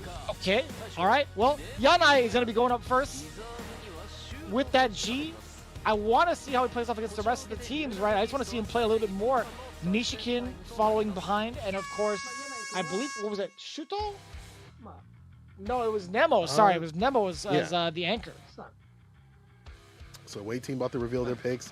I wonder if they're confused that Yanai going up, like they didn't expect it either, but that's sick to see the G coming up to play. Let's see what they pick up. I feel like G's still strong this season, right? He takes a lot more work. You can't just pick him up. You put Mochi? I'm straight up putting Dawson in here, bro. I'm gonna put Dawson versus G. That's serious, yeah, for sure. I would either put Dawson or I would either put Mochi up first or Daigo up first. I'm sure he's had a lot of practice against G. I mean, we watched, like last year, if you watched FCC Translated, he was definitely understanding like how to deal with that matchup, and he has a really unique strategy against it. Now doesn't work as much because G's been nerfed in a way where you don't have to worry about V-Trigger as much. You have V-Shift to help you out and getting out of situations. But Daigo's preparedness has been seen in every matchup, so either one of those would be fantastic picks. It looks like Daigo's asking who wants to deal with Yanai and Nishkin, but wraps up saying let's just go as planned. So he already had a plan, but just saying who wants to deal with Yanai and Nishkin is so funny to me. It's like, dang, like they don't want to fight those characters at all. Blanca and G, I wouldn't want to fight them either though.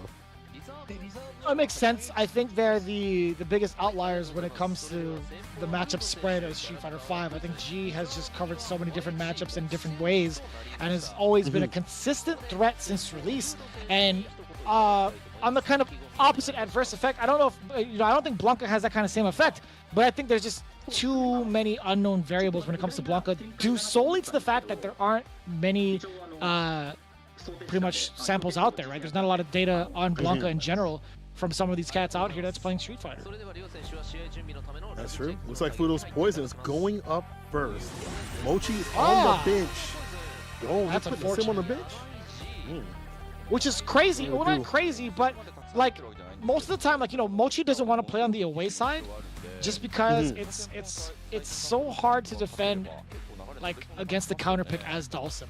Like you would want to be the aggressor from the home team. But I do like this matchup as well, coming in from Fudo, playing as Poison against G. But we'll see how it plays out. I don't know if I've never seen these two play against each other really. So this is like so many firsts happening in Street Fighter League.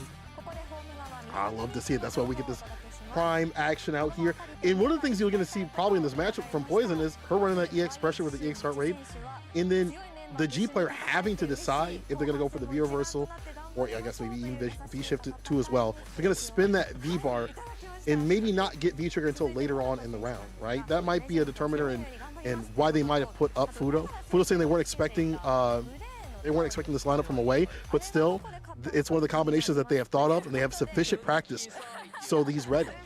Now it's time for the home trivia team coming up, but I like how they have team formations. That's so, again, the ability to have something different for Street Fighter League in terms of like strategy, like having team formations and stuff like that, that's so sick. Yeah. No, without a doubt. We see the kind of composition that this team has. slowly growing steadily together and figuring out some of these matchups and also practicing as a unit. You're talking about team composition. Mochi actually said during his trivia that he's very honored to play with all of these strong players so far and wants to continue to do well, which is actually kind of ridiculous because Mochi is a legend in his own right. I mean, like, he's definitely been one of those strong players that has been revered for multiple games of Street Fighter. Then you talk about the newer generation. Moruto is asking a very, very simple question when it comes to gameplay in Street Fighter V. He asked Daigo, hey man, where did you buy that great towel? Daigo just said, it's just a towel he found at home. He can't remember where he bought it. The true power-up is just a towel that is laying in your bathroom, and you just put that on, and that's the true power-up? That's all you have to do? Listen to that, y'all. If you want to power up your game, just any old towel around the house. Doesn't matter where it's from. Oh God, please wash it first. Yeah. Watch that though. Watch that though, please. Okay. I just want to make sure that PSA was out there first and foremost. But no, it's not a towel. People have already coined it do-rag Daigo. That is definitely what we're going with, and that's what we're sticking to. That is my story. But Fudo going in against Yanai is going to be a very, very interesting matchup in terms of how Yanai wants to play it. I don't think he's ever played, or I don't know how often he's played against a caliber player like Fudo. Again, he's in the league for a reason, but man, there's so much to be said about Fudo, who has had such a stellar run in his Street Fighter 4 and Street Fighter 5 professional career. It's absolutely true. You know, he's going to be studious, but same thing with Yanai. He's a young cat out here. He's very studied. He dabbles in a lot of what the character does. I've seen him run V-Trigger 2, V-Skill 1, V-Skill 2, V-Trigger 2, all that, or V-Trigger 1 also, with different combinations to find the right effectiveness with G this season. And again, I feel like if you're playing G this season, you're maining G. You're not having him on the side. It's not the same robbery that was before. It's a little bit less. You have to put your back into it in terms of getting up the levels, keeping them there, get the most out of your V-Trigger. So it's not just pop V-Trigger and win. You definitely have to put your back into it. You're not going with V-Trigger 1, V-Skill 1 to get it done. Fudo out here again with the poison. Let's see what happens when the EX bar comes into play. Will he go for the V-reversals, or will he just stick it out and hold that? I want to know what... Damn! Just dash punch to the grill and it gets him the presidentiality level? This is so solid for Yanai. One of the biggest concerns I was looking for is seeing what's going to happen when the presidentiality level comes up. Now it's going to be a little bit more difficult for Fudo to contest. And that's also one thing that you have to watch out too, is like, if the knockdown situation comes on the side of Yanai, that means you really have to work on getting it back to, again, get the most of the situation of V-Trigger. But if you get them down in health, maybe not so bad. Fudo, enacting that pressure, finds the finesse right there with the shimmy. V-Skill for the Oki, puts him in the corner, the crouching kick activation. So the Molotov, the trade, in favor definitely of Fudo, because that stun's still up. Well, that's a huge hit, and the stun is going down all the while getting his corner carry. Yanai dash up twice, or just once over the V-reversal. He was wary of it. I do like that from Yanai. Yeah, doesn't want to get hit with a sequence and a super. Try to stay as solid as possible, find that one-touch situation. Crouch fierce. Oh no, don't get hit one more time. It'll be a wrap. Oh. A little bit too far out. That was just so quick from Yanai. Throwing out that fireball, even though he's at full risk. I think he'll also be able to build himself a V-gauge. At least one if he continues to block in the attempts that Fudo wants to go for maybe like a chip sequence. Like the range that he's staying in. Oh, heart rate! Fudo's in the bar in the back throw. That's that situation you prefaced it, right? You were talking about it earlier. St. Cola said, you know, what's going to happen once this bar comes into play as Fudo? If you're stuck in these heart rate situations, it'll be very difficult, especially when it comes to a sliver worth of life left. I like that he's standing outside the range of the field. That's kind of where you want to play against Poison. Trying to find the upper, but just mistiming it. Now Fudo finding his pressure. Sequence that we saw before. Nice chase down the side, switch off the B skill. He goes so cheap with it. And the anti-air is one of the best. What a call out from Yanai! And he gets the conversion! This guy is sick. Yes, sir! That's nice. what I wanted to see the Cancel. first time, yeah. Does get the bait on the V reversal. And that was so deliberate from Yanai. You should be very close to dead. Talk to him for a second before you finish him off. B reversal. Medium, that could have been it. Find the finish. Yanai, you have to seal it. Nice and easy with the crouching kick at the right distance. Final round. That was superb play from Yanai, getting the right reads as well. You can see how he deliberately threw in that heavy punch into the command grab to stop the V reverse. But now Fudo's spending so much bar being the early aggressor. The whip punish from Yanai! That's what I'm talking about, dog. Command Reset grab? with the command grab. Do it again. Oh, And he's still within range to get the crouching medium as well. He gets a grab, he gets a stun here. And he gets a throw medium smash! This guy is ridiculous. Yanai is making people move the way he wants them to move. He is in full control like a marionette playing with his puppets. This guy is slick. Man, so you want my rhythm, dog. The aux cord is in my hands and it's plugged in. Yanai with that win, looking super tight with it. If you ever said that G is weak, if you ever said that G is, doesn't have the capabilities this season, B shift, all that stuff stops that robbery factor and stuff like that. Sometimes got to put a little bit more seasoning with it, but Yanai still's got it. Yanai showing you what you can do in the corner with this character still. A little bit more work onto it, but it's still the same kind of stuff that we saw in terms of damage last season. So sick Even with so, it, Yanai. There's so much more to Yanai's gameplay. Like, he whiff punished the hell out of Fudo off of a whip. From 3/4 of the screen, he got reads against Fudo's V reversals. Those are like some pretty significant reads too, because if he did not go for it, if he did not react to it or read it carefully, he would have been so plus that the command grab wouldn't even come through. And speaking of command grabs, does get the knockdown as well. Another command grab! Yanai is in full control! Hands to it, 10 on the wheel, baby. Find the finish. Right, upper. It's looking like a downer right here for Fudo. So clean. And we, as you said, just looking for those whip punish opportunities, making the most of it. And this character, Poison, suffers in the corner. She don't do too well in the corner. She got to spend V-bar. And as Fudo, you don't want to do that. You want your V-trigger to go through and enact that pressure game that we saw with the Molotovs and things like that. With the defense from Yanai, gets opened up a little bit, but not enough for Fudo to find too much damage. Empty low. God, he played him like a fiddle. So smart.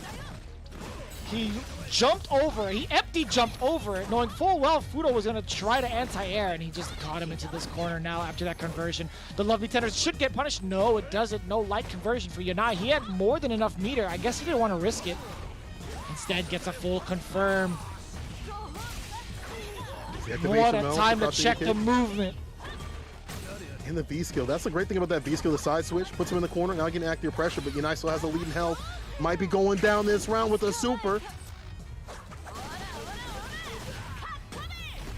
Not gonna kill. No. Puts Fudo in the prime position to take it though.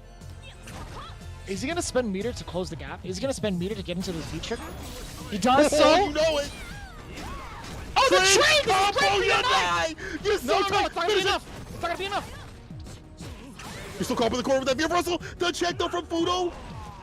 For him to stay solid in that situation, when Yanai's on set point, that's evil level mentality right there. Fudo. Oh, I thought that was a wrap. I thought that was it.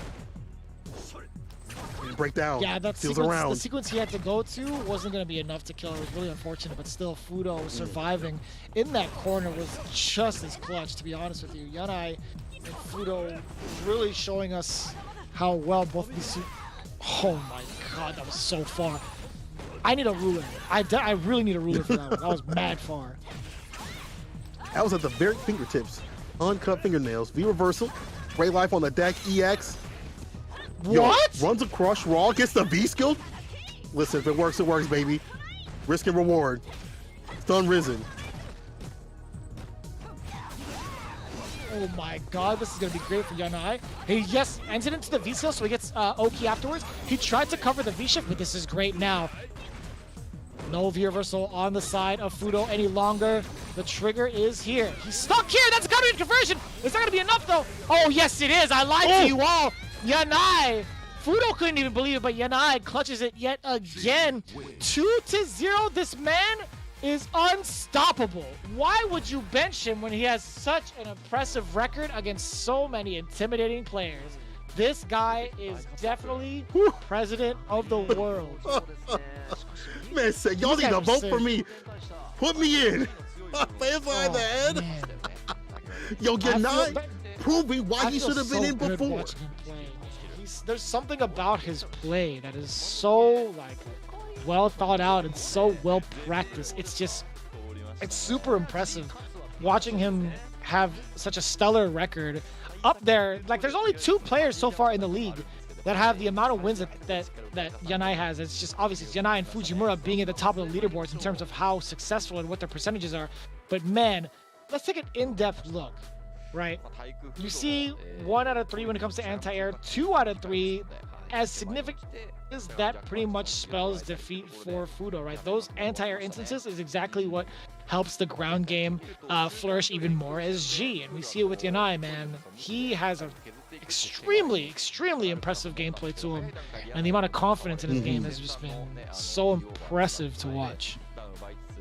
Yeah, Yanai's spacing has been absolutely meticulous, and man, when it came to the damage expeditiously, he was on that Grizzly. He got into it. He mauled Fudo when he got up in the corner, and he avoided a lot of the situations too that would have been pain points. We saw the Via versus come through. Very great on the defense. That's one thing that people don't look at also too with G. Defense has to be very good, especially in situations where you're holding a lot of pressure, and your meter management has to be good as well. Now what also has to be good is Team Mildon Beast and who they send up. And whoever they send up has to be on point, because again, they are lower in the rankings than you all might think. They want to be up in that top spot, closer, you know, to the top area. But after that, you might not be feeling so well about the play. So who's gonna be coming up? Looks like discussion time right here for this team. See who they're gonna send up. Let me see, Morito. Is Morito coming up to the bat? Where's Daigo? Just be Daigo's kind of mentioned it twice over. I think Daigo is giving the okay sign, but hasn't really had a solid discussion. The only thing I've seen so far from Daigo is the okay sign and him actually saying Morito. So I'd imagine Morito is going to be coming up next, which is going to be interesting. I feel like it's going to be a world premiere. How often have we seen Dan versus Blanca? The best friends are fighting again. That's actually heartbreaking. That's heartbreaking, but it's also sick. Like, to have the reunite come through in Street Fighter V, that's one of the cool things about this game also, too. The fact that we get to see all these characters reunite for the fight, man, that's so sick. I know they did in 4, but still, you know, 5 also something different with the characters, and also how they play. Like, Dan is kind of a threat in this game. Like, the way that he is with the V skill too is super strong, and it makes you want to press a button, and you get hit, bam, with a crush counter off the cancels of the V skill too. And Morito smiling, saying he'll do his best. Yeah, now Morito's record overall, he's 50%, I believe, when it comes to his matchups. He's only lost once, and it was against Mizuha 2 games straight. But I will say those matches themselves were also very, very close. We'll see how it works out for him. I think, you know, him being on the bench for a little bit might be a slight detriment, but we can't really say that for sure, considering how well Yanai just did for Team Seoul, despite how many times he's been benched. So, looking at it now, we do have the away team trivia, and as we get those answers, I kind of want to talk about the formation that they have. Nishikin is coming up next to play. Nemo is sitting as the main anchor as well, which is kind of interesting. It's like, you know, having these 2 Urian players side by side, it's amazing to a certain degree, but you also leave yourself susceptible if you're in the away team. True. You know, like, if you put up your characters and there's 2 Camis on the other side, 2 Rashids, you know, on a matchup split kind of thing, that's difficult. And Yanai saying, even though they are last in the ranking, they can still win and go up the charts, and I like that. We said make or break. I said make or break quite a bit when it came to Team Seoul last time, but they can still make the magic happen. You know, maybe first place, I'm not sure if it's in or outside that reach, but they can maybe get to that, you know, at least etch into the top 5 position to at least be there and get a chance to fight for the finale. Nemo saying it's the last, let's just break every other team's dream like a Reaper. Nemo just wants to ruin people's dreams. That's a Nemo type of thing to say. As he should, to be honest with you. I think, you know, if he's not, if they can't make it into the top 5 spots any longer, I think taking everybody down with you is an amicable response. I think that's totally fine. Yeah. But again, it's only the halfway point, right? This is only pretty much episode 7. But overall, when it comes to their team synergy, Nemo says that communication is absolutely important within the team. He definitely listens to Shuto's worries that aren't even SFL related. Like, he'll talk to his teammates outside the game to make sure that everybody's right in the mental as they get themselves ready in each and every one of these games, which is pretty important, not just as a player or a captain, but just overall, like as somebody that some of these players look up to, right? Right. I like that. I like that they go beyond just the game itself. And that's important for any team kind of based thing. You want to be sure everyone's mental is A-okay in and outside the game. Now, let's see what's going down. You know, Morito and Nishkin, I'm going to be 100% honest, like we said before. I don't think I've ever seen this matchup. Dan, already a rare character. Same thing with Blanca. But I wonder how much data they both have on each other's characters, just in terms of like, well, how do I deal with V-Trigger? How do I deal with Nishkin? Nishkin, I should say, I'm sorry, Morito, one of those people that people had to look at recently because of how strong he has gotten, because of the attention. Even before Street Fighter League Japan came up, people were like, "Dang, this Dan's doing work. This dude is hitting people with V-skill, cancels, things like that." And even as people start figuring it out, you know, you have to worry about the other characters that he's gotten to a high level too. He's got the Kage set to play too, if he needs it. So there's more to this guy than just the Dan pick. Right, being able to take down a lot of those folks in the tryout tournament for Street Fighter League was pretty significant. That's how he pretty much got his rounds in terms of popularity. I personally haven't seen it. I haven't heard of him until this very moment, or at least until word got around about his Dan. As again, this is his pretty much first appearance in Street Fighter League, but man, has he made a significant one.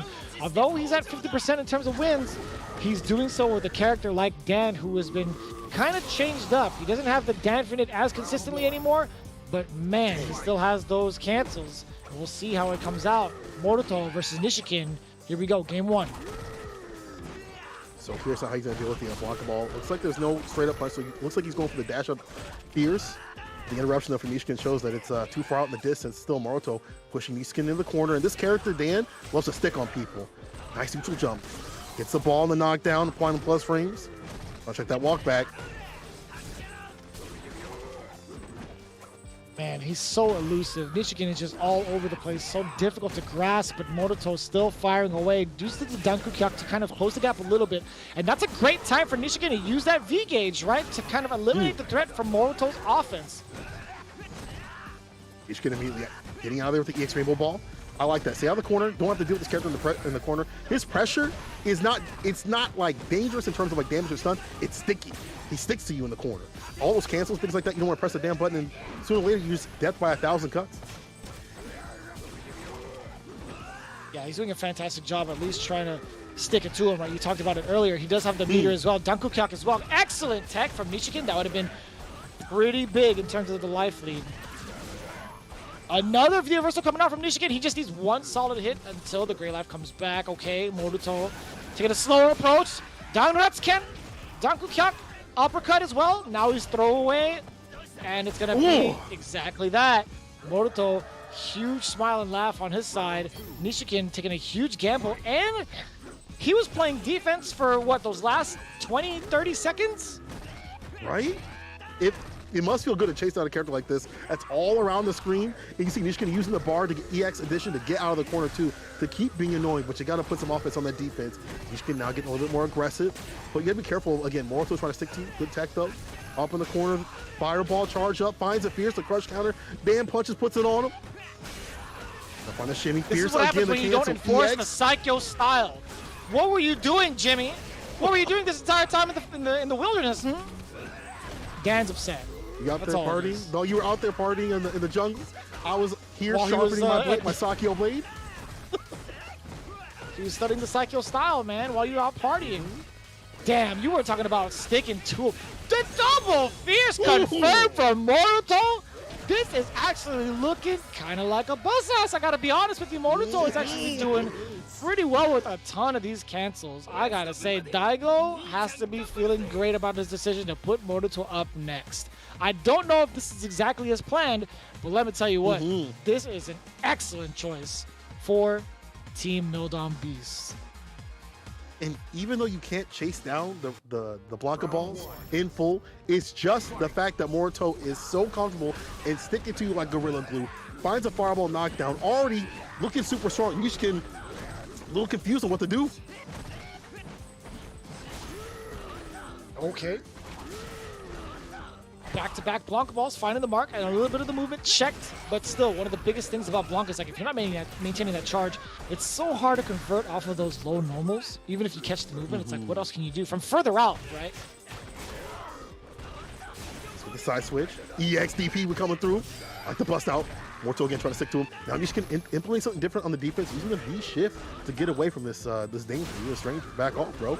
EX again, the trade. A lot more aggression.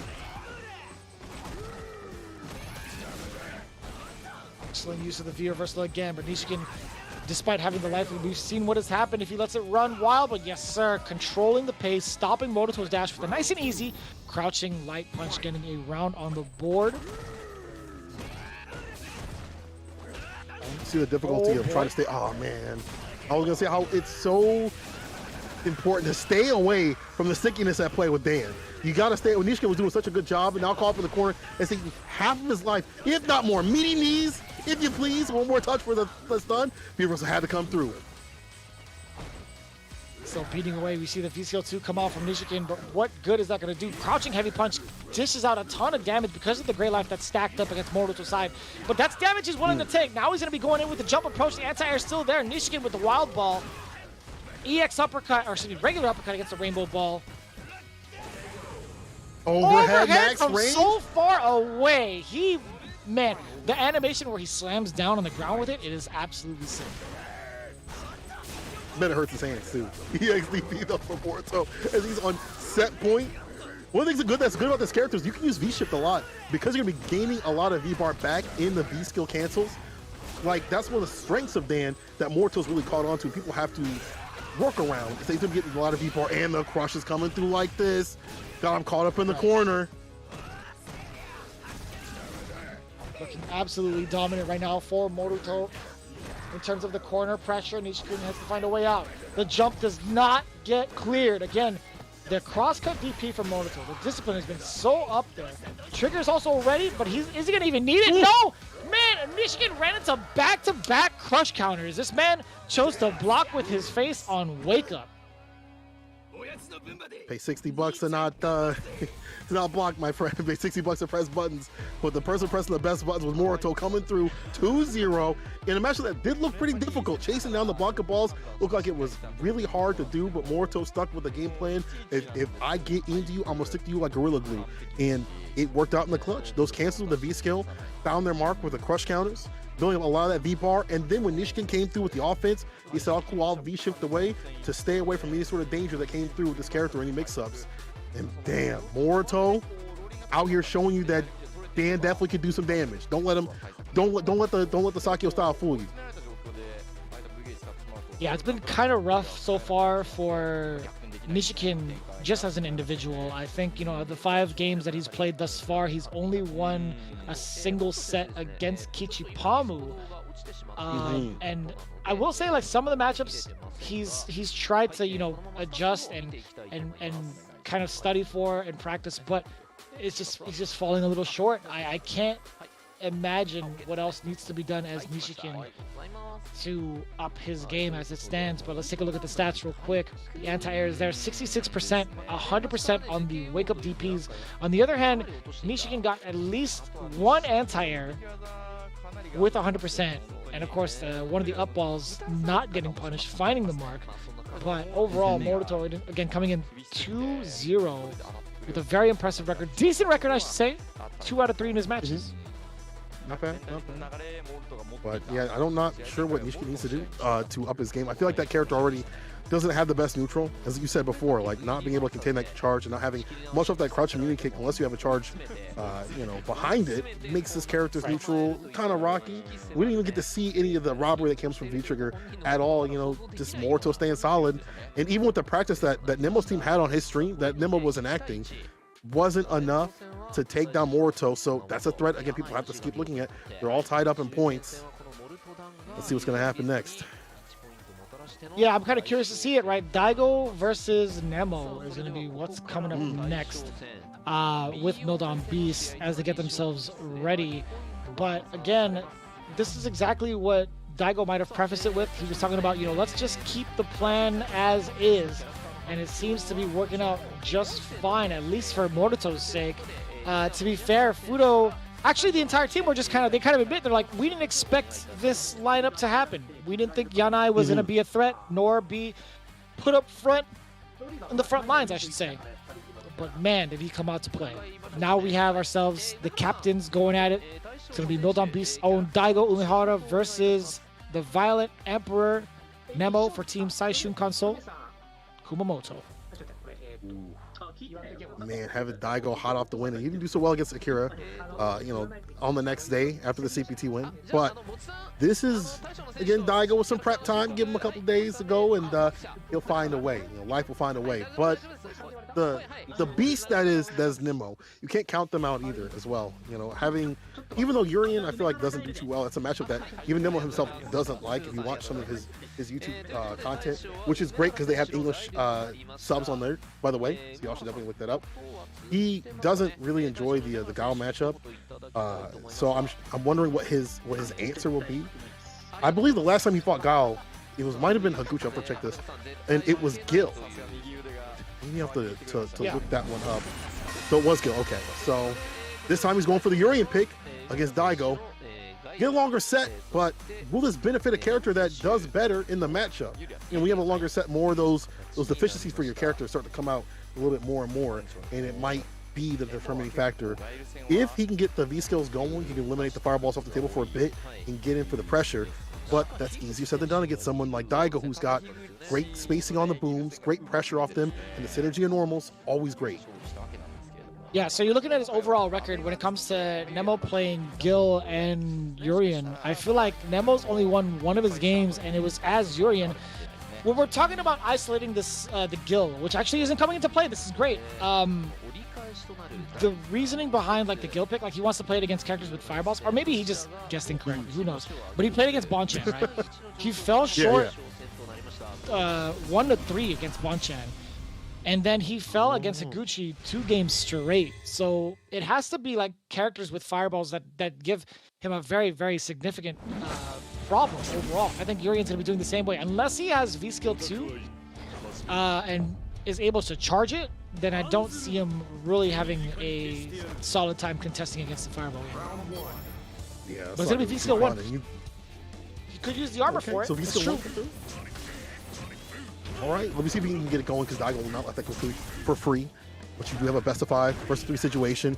Fudo did say Daigo's not going to lose, but here we go. Nemo's got him caught up in the corner, finds a medium, the coral punch, and the walk up Batista bomb. Got to keep him locked up in this corner. Jail him up. A lot of mileage from these mediums coming in from Nemo, keeping the beast locked down in his cage in the corner. But what a whiff punish there from Daigo. With a sweep, finding his way out of the corner. He's totally content. Batista bomb now further into the corner, trying to keep him honest with a lot of these mediums backed up by Fireball. There's the activation though from Daigo, building up that bar at the bottom. That super situation, he'll definitely spin it in this round to take Nemo down. He'll get it back and then some. It's getting closer and closer to that chip no dip situation that's gonna disallow Nemo from trying to activate if he gets close enough. So Nemo has to take the advantage right now. And it's so deceptive. Oh boy. No, nothing! He didn't flinch for anybody! Okay. Nemo still manages to clean it up. Not bad at all. This guy, Daigo, was just sitting there and waiting. He's like, if I take the throw, I take the throw, whatever. First one to Nemo. It's a danger of that V-trigger. You're in the mix. No matter if you like it or not, you're in the mix. See if Daigo can kind of keep a little more solid towards that situation, looking up for the V-trigger. It's the EX knees. And the Batista bomb throw again. Daigo fighting out, but Nemo with the buffers behind him. Oh. No whip punish on the first sweep. Tried to get it, but Daigo actually ended up getting the punish himself with his own sweep, but still stuck in this corner. Nemo, the Violent Emperor, swinging away with the stand medium kicks. Now into Chariot Tackle 2. EX busts out. Flash kick finds the mark as Daigo successfully fights his way out of the corner. Oh no, that's going to be a punish, and Nemo capitalizes this time just fine. We saw that with, but he said, never again. No sir, not me. And you know that you want to go for the trip guard, but unfortunately the miss, and it's all reward here for Nemo. Yeah, right now it's looking pretty consistent, I will say, from Nemo, being able to corner Daigo that quickly into the games, getting himself the first W. That's been pretty significant, right? We've talked about how important it is for Gao to establish the Sonic Boom game, or at least the Fireball game. We've seen this kind of matchup before, but as it is right now, I don't think Daigo has done enough to put the pressure on against Nemo's Urian. Yeah, he's willing to, Nemo is at least, willing to get these trades every so often, take it to the skies. Now we're on the EX needs to put him in the corner, and then make Daigo feel unusual, make it feel different. So you have the fireballs every so often to challenge to, and then every so often there's going to be a jump in from Nemo, staying solid and stable. And maybe that's because you've got V-Trigger on the deck just in case to enact that forced mix-up game. Yeah. Oh, we might see it. We might actually see it off the block. Multiple blocks and the tech there. Very impressive defense from Daigo. And look at that. Nemo just walking right underneath. Doesn't even want to try to anti-air. Instead, gets the mix going against Daigo. That eliminates the mirror threat. Excellent choice from Daigo. And the trade super! Yo, Daigo's so ready, though. That was so tight. It's one thing to get a trade. It's another to capitalize with a super situation. Daigo with the CA. I see you, Daigo. That was tight. Let's get the target combo off with a stray jab, crouching, but still Nemo is trying to keep the beast contained. How long can he do it? That's an excellent trade for Nemo. Like Nemo's just, presumably he does the crouching unit punch and the fireball at max range. You know, usually, you see an EX fireball to connect that pressure, but Nemo's saving that bar for a rainy day. Sunshine on Team Soul right now. Ah, that upside down kick to delete the crouching unit kick poke from Nemo. So smart. Oh, and I like that. Daigo finally getting an anti-air for himself. There's been so many instances just like that where Nemo has found the mark, but here comes the V-reversal from Daigo, eliminating the threat of the short mirror. You can't sweep that. No check. I feel like that could have been enough for the critical art. He didn't confirm it. Vicious, what was a super? Critical art nowhere to be found. And he's opting to spend it. That is going to be huge, a huge misstep from Nemo. He went fishing, and boy, did he get his boat sunk. That was actually pretty unfortunate. The EX headbutt, that was the panic like you on the Titanic. 1-to-1. You see that Nemo was trying to make up that return over seat. He was so close to trying to find that EX bar to hit, just too far out, and then Daigo was ducking. Daigo's starting to be a lot better about dealing with the V-trigger situation, the V-reversal. Yeah, it's a force mix. You have to spin bars to get out of these situations, and has to be at the right time, because they may hit you with a throw. But Daigo, though, with the right call-outs. And the anti-air is still there. Again, Nemo has found a decent amount of success jumping over the sonic booms at the right time. But now Daigo has been catching on to the timing, his own timing at that, and like thinking to himself, okay, maybe he shouldn't throw as many booms, but still, Nemo finding the mark with that EX headbutt, excuse me. Put out a lot more of this upside down kicks to kind of delete the crouching unit kick off the table, just to have less of a button to deal with. Even though he's backed up in the corner, he's got the lead. He's fighting fine, nice and comfortable, willing to block this out. You're just giving me V-bar, brother. It's A-okay. I like that. Forward fears get him off. And Daigo with so much space to work with and being able to throw out the EX booms. Forward fears to the face as well. That back fist. His activation though, overhead block. No christening. He said flash kick, Daigo! Flash kick at the second time. I love that from Daigo. He has been so ambiguous when it comes to his decision making in defense. Nemo has not found a way to really break him. Oh yes, the punish. We've seen that. That is indeed the answer. We've seen him do that punish numerous times already. Starting to implement that V-shift again against the EX knee drop. Oh, I love my V-shift, dog. I love seeing people use that mechanic, find punishes, not letting things go for free. And we saw how that was a problem before in the earlier match. Man ran a V-shift, doing something different. Now Nemo, again, has to figure out how he's going to come through in the aerial situation. Even the ground game's not looking too good.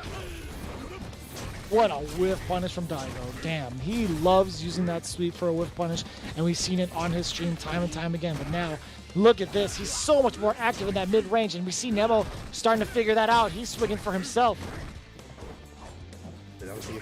That gray life, he loves getting that gray life on the deck, because situations like this will definitely see another super situation. No, he's still alive, Vicious. A little bit left on the table there for Nemo. He's still trying to close the gap. He did charge it up, but here comes the mirror. He does get the throw early, knowing full well Daigo is willing to sit there and block, but the movement out out of the range. Daigo using that movement from that far. He's too quick. Guile's movement is actually mad good. It's the movement and also the ability to have that slight walk back, that minute walk back, find the charge and find a punish. Bro, he's so sick with it. Daigo on game point.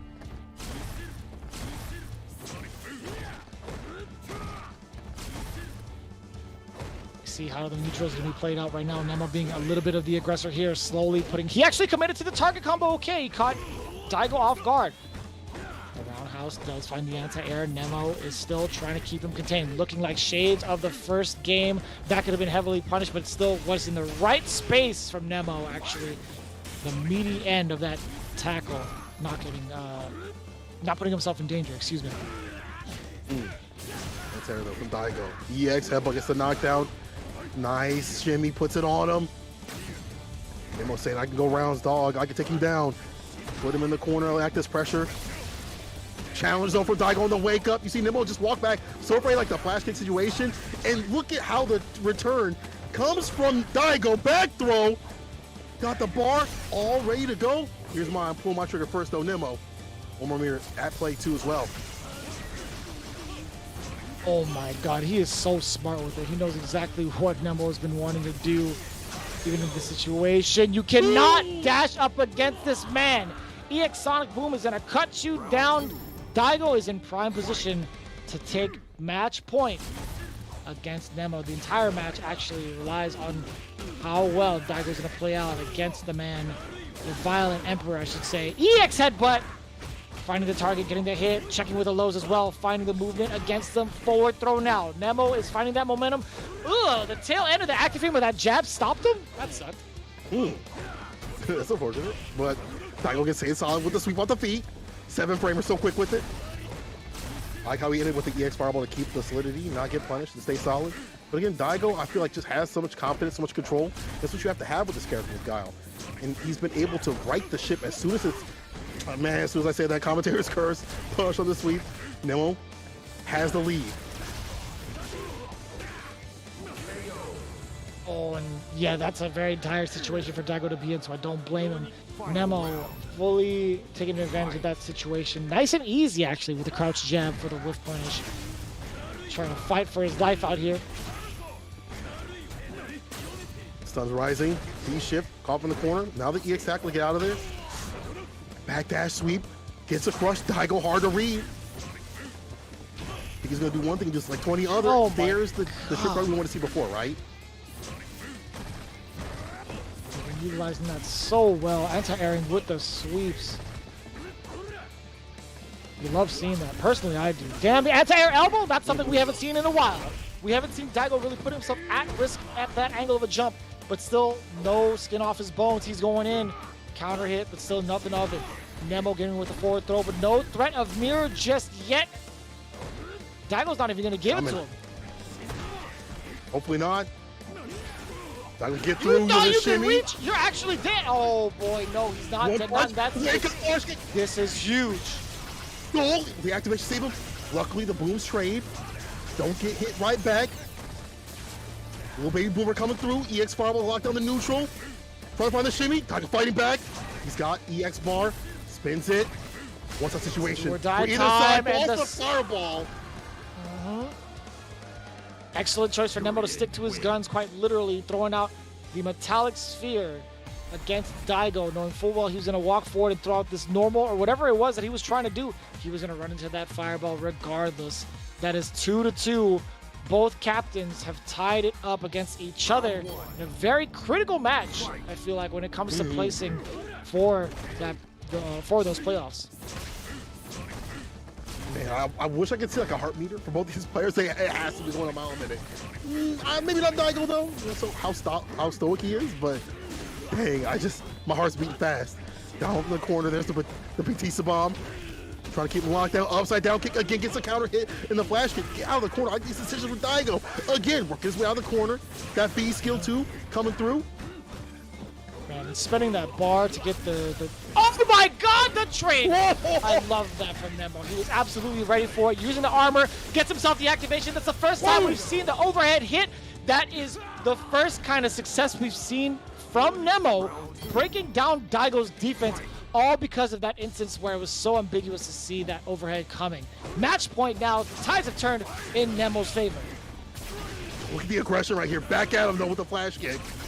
And just as you said, using the V skill to come through that defense, so smart with the cancel, the V trigger. Can he to solidify everything in the perfect storm? No longer sunshining on Team Soul right here. He wants the perfect storm to take down Daigo. Armor coming through the crush though off the sweep. Walk up throw, gets tech though, but Nemo on the back foot. A little bit more control coming from the side of Daigo, right? A little bit more back fist to stop the movement from Nemo rather than relying on the sonic booms. And in fact, it allows him to recover and get that anti-air. We just saw that example. The sonic booms now to close the gap further. Even though he has the life lead, he's choosing to be the aggressor still. That's why it makes Daigo so hard to read. It's like, what he's gonna do next? Like, any other person would have backed down. Not Daigo though. Jump in, finds the mark. Final game, final round. Daigo versus Nemo. This is going to the limit. The amount of meter that Nemo has, yeah, he opted to spend it first to get that V skill going. Very smart. I do like that idea. Now it's going to be a matter of how he's going to close the gap against these sonic booms, how he's going to use this meter, and I like that. Yeah, Daigo could not anti-air it because of the fact that V skill was popped off earlier. Now it's Nemo engaging in the fireball war. Gets the jump in now, trying to get a throw bait, but still Daigo getting a full punish on the crouching heavy punch. Back fist, check my wrist. Don't act on though, didn't have the EX bar to go for it, but still getting them a good amount of damage. Looking for that back fist situation. Dash under crouch, fierce the anti-air right there. Side switch with a headbutt too. Daigo with the crush is coming through hot and heavy. Look at the pressure he's putting on, dog. This is Daigo at peak.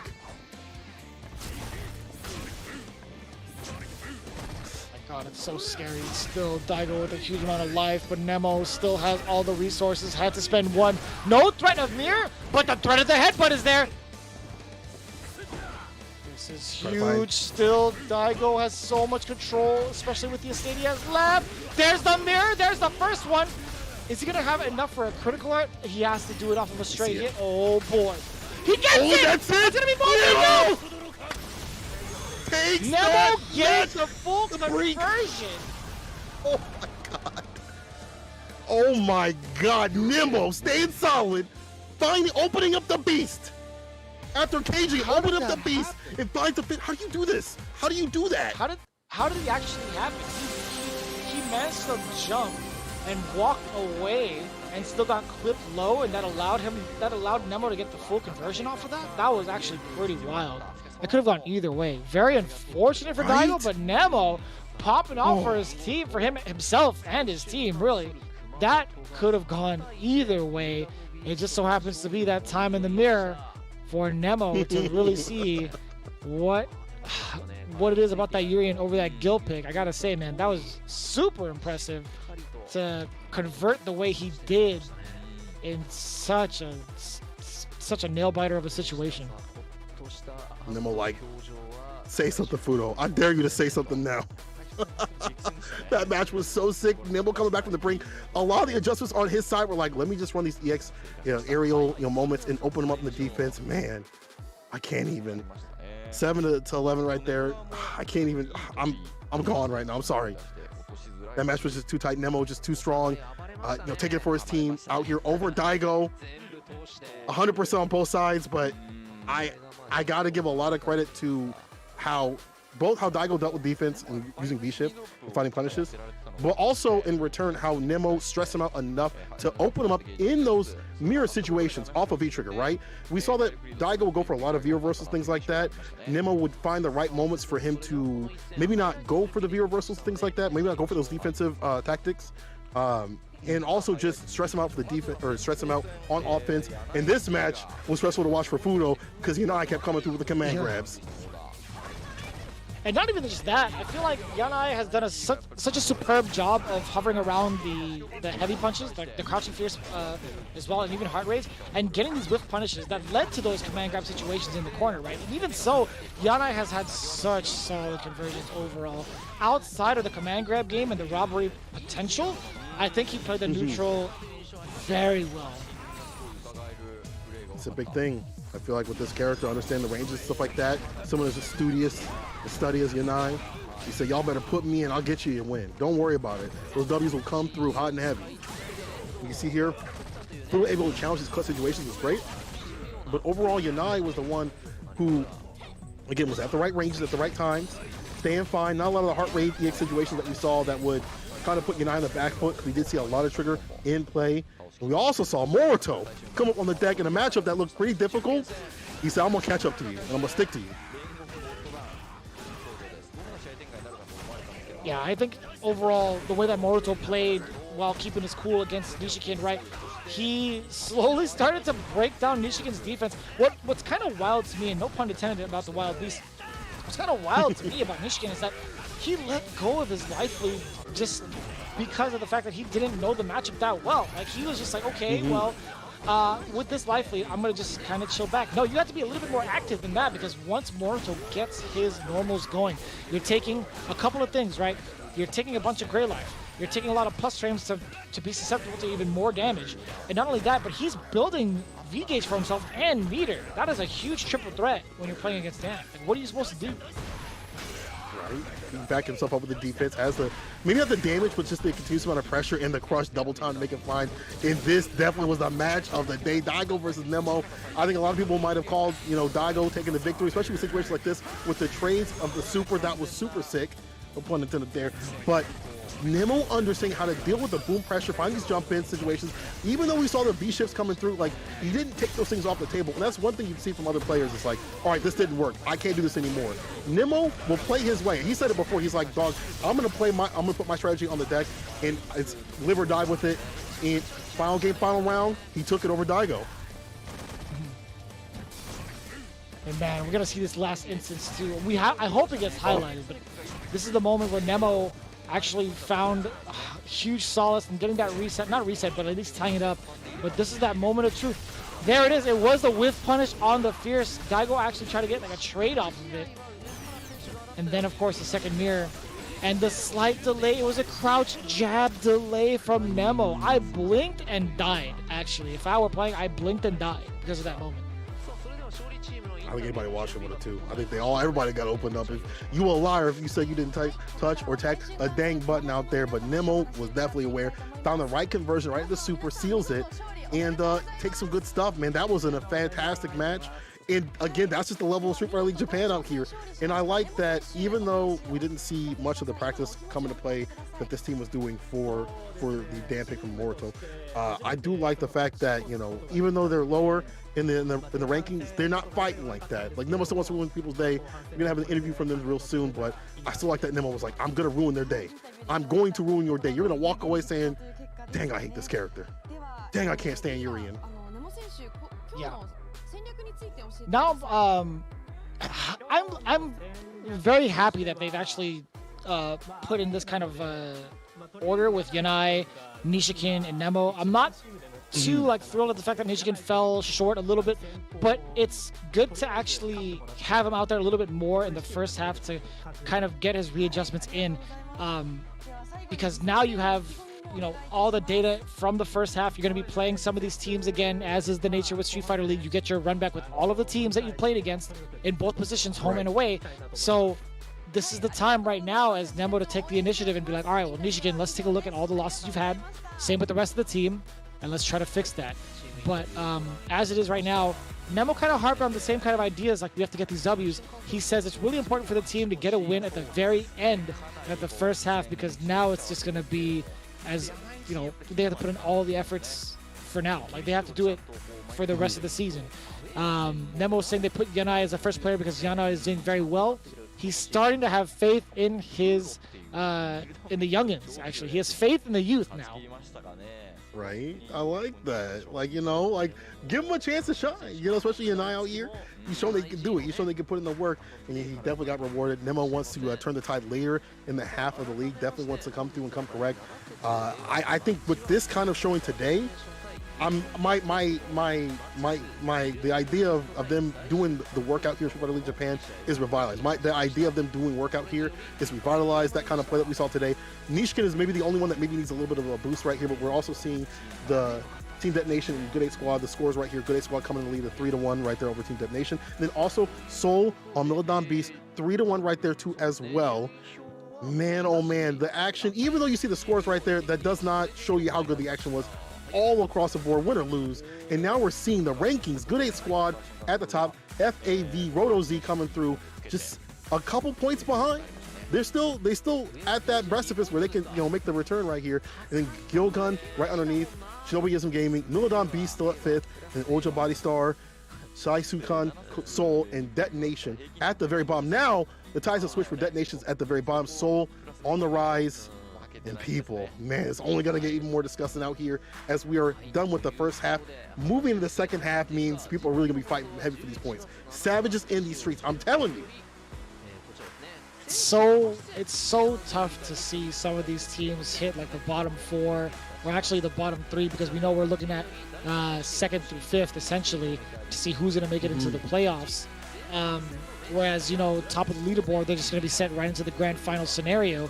But for the most part, it's just so interesting to see that it's not extremely widespread between 2nd and 5th, right? It's like 1 point from trailing below each time. I'm really curious to see how the bottom 3 teams are going to step it up and who's going to fall short, who's going to be at that very last 5th place spot. As it stands right now, Gilgun has done a very good job of keeping it complacent, or keeping it consistent, I should say. Same with the FAV team, who's been bouncing back and forth between 2nd and 1st. But as it stands right now, they're going to be hitting 2nd place pretty consistently. Now it's a matter of Shinobiism as well as Milodon Beast to see if they can maintain their spot successfully against the other 3 teams at the very bottom. I mean, Kabufa, Saishunkan Soul, and as well as I believe it was the Nagoya Oja Body Stars team. I want to know what they're going to do to really change up their strategies going forward. Next week, we'll be seeing Shinobiism Gaming versus Gilgun, and Oja Body Star versus FAV Roto Z out here next Monday. So y'all don't have to wait too long for some great Street Fighter League action. This has been fantastic. I can't even call who's going to take it. As per usual, it's only going to get rougher in the second half. Yeah, again, we're going to be doing pretty much 3 times a week each and every time. We're going to get a full rotation of players, as you can expect. Some players are going to be doing double duty again next week, Monday and Tuesday, but you can believe that's going to be the same time as always. We do appreciate you guys, from all of us here, myself, Vicious, as well as St. Colo. We hope you guys have enjoyed all the action as we do each and every week. We do hope you guys have an amazing weekend. We will definitely see you guys for the next one. But again, if you guys have been enjoying yourselves, be sure to follow up on Capcom Fighters JP on all of the social media sites as well as the streaming sites. Until then, have a good one.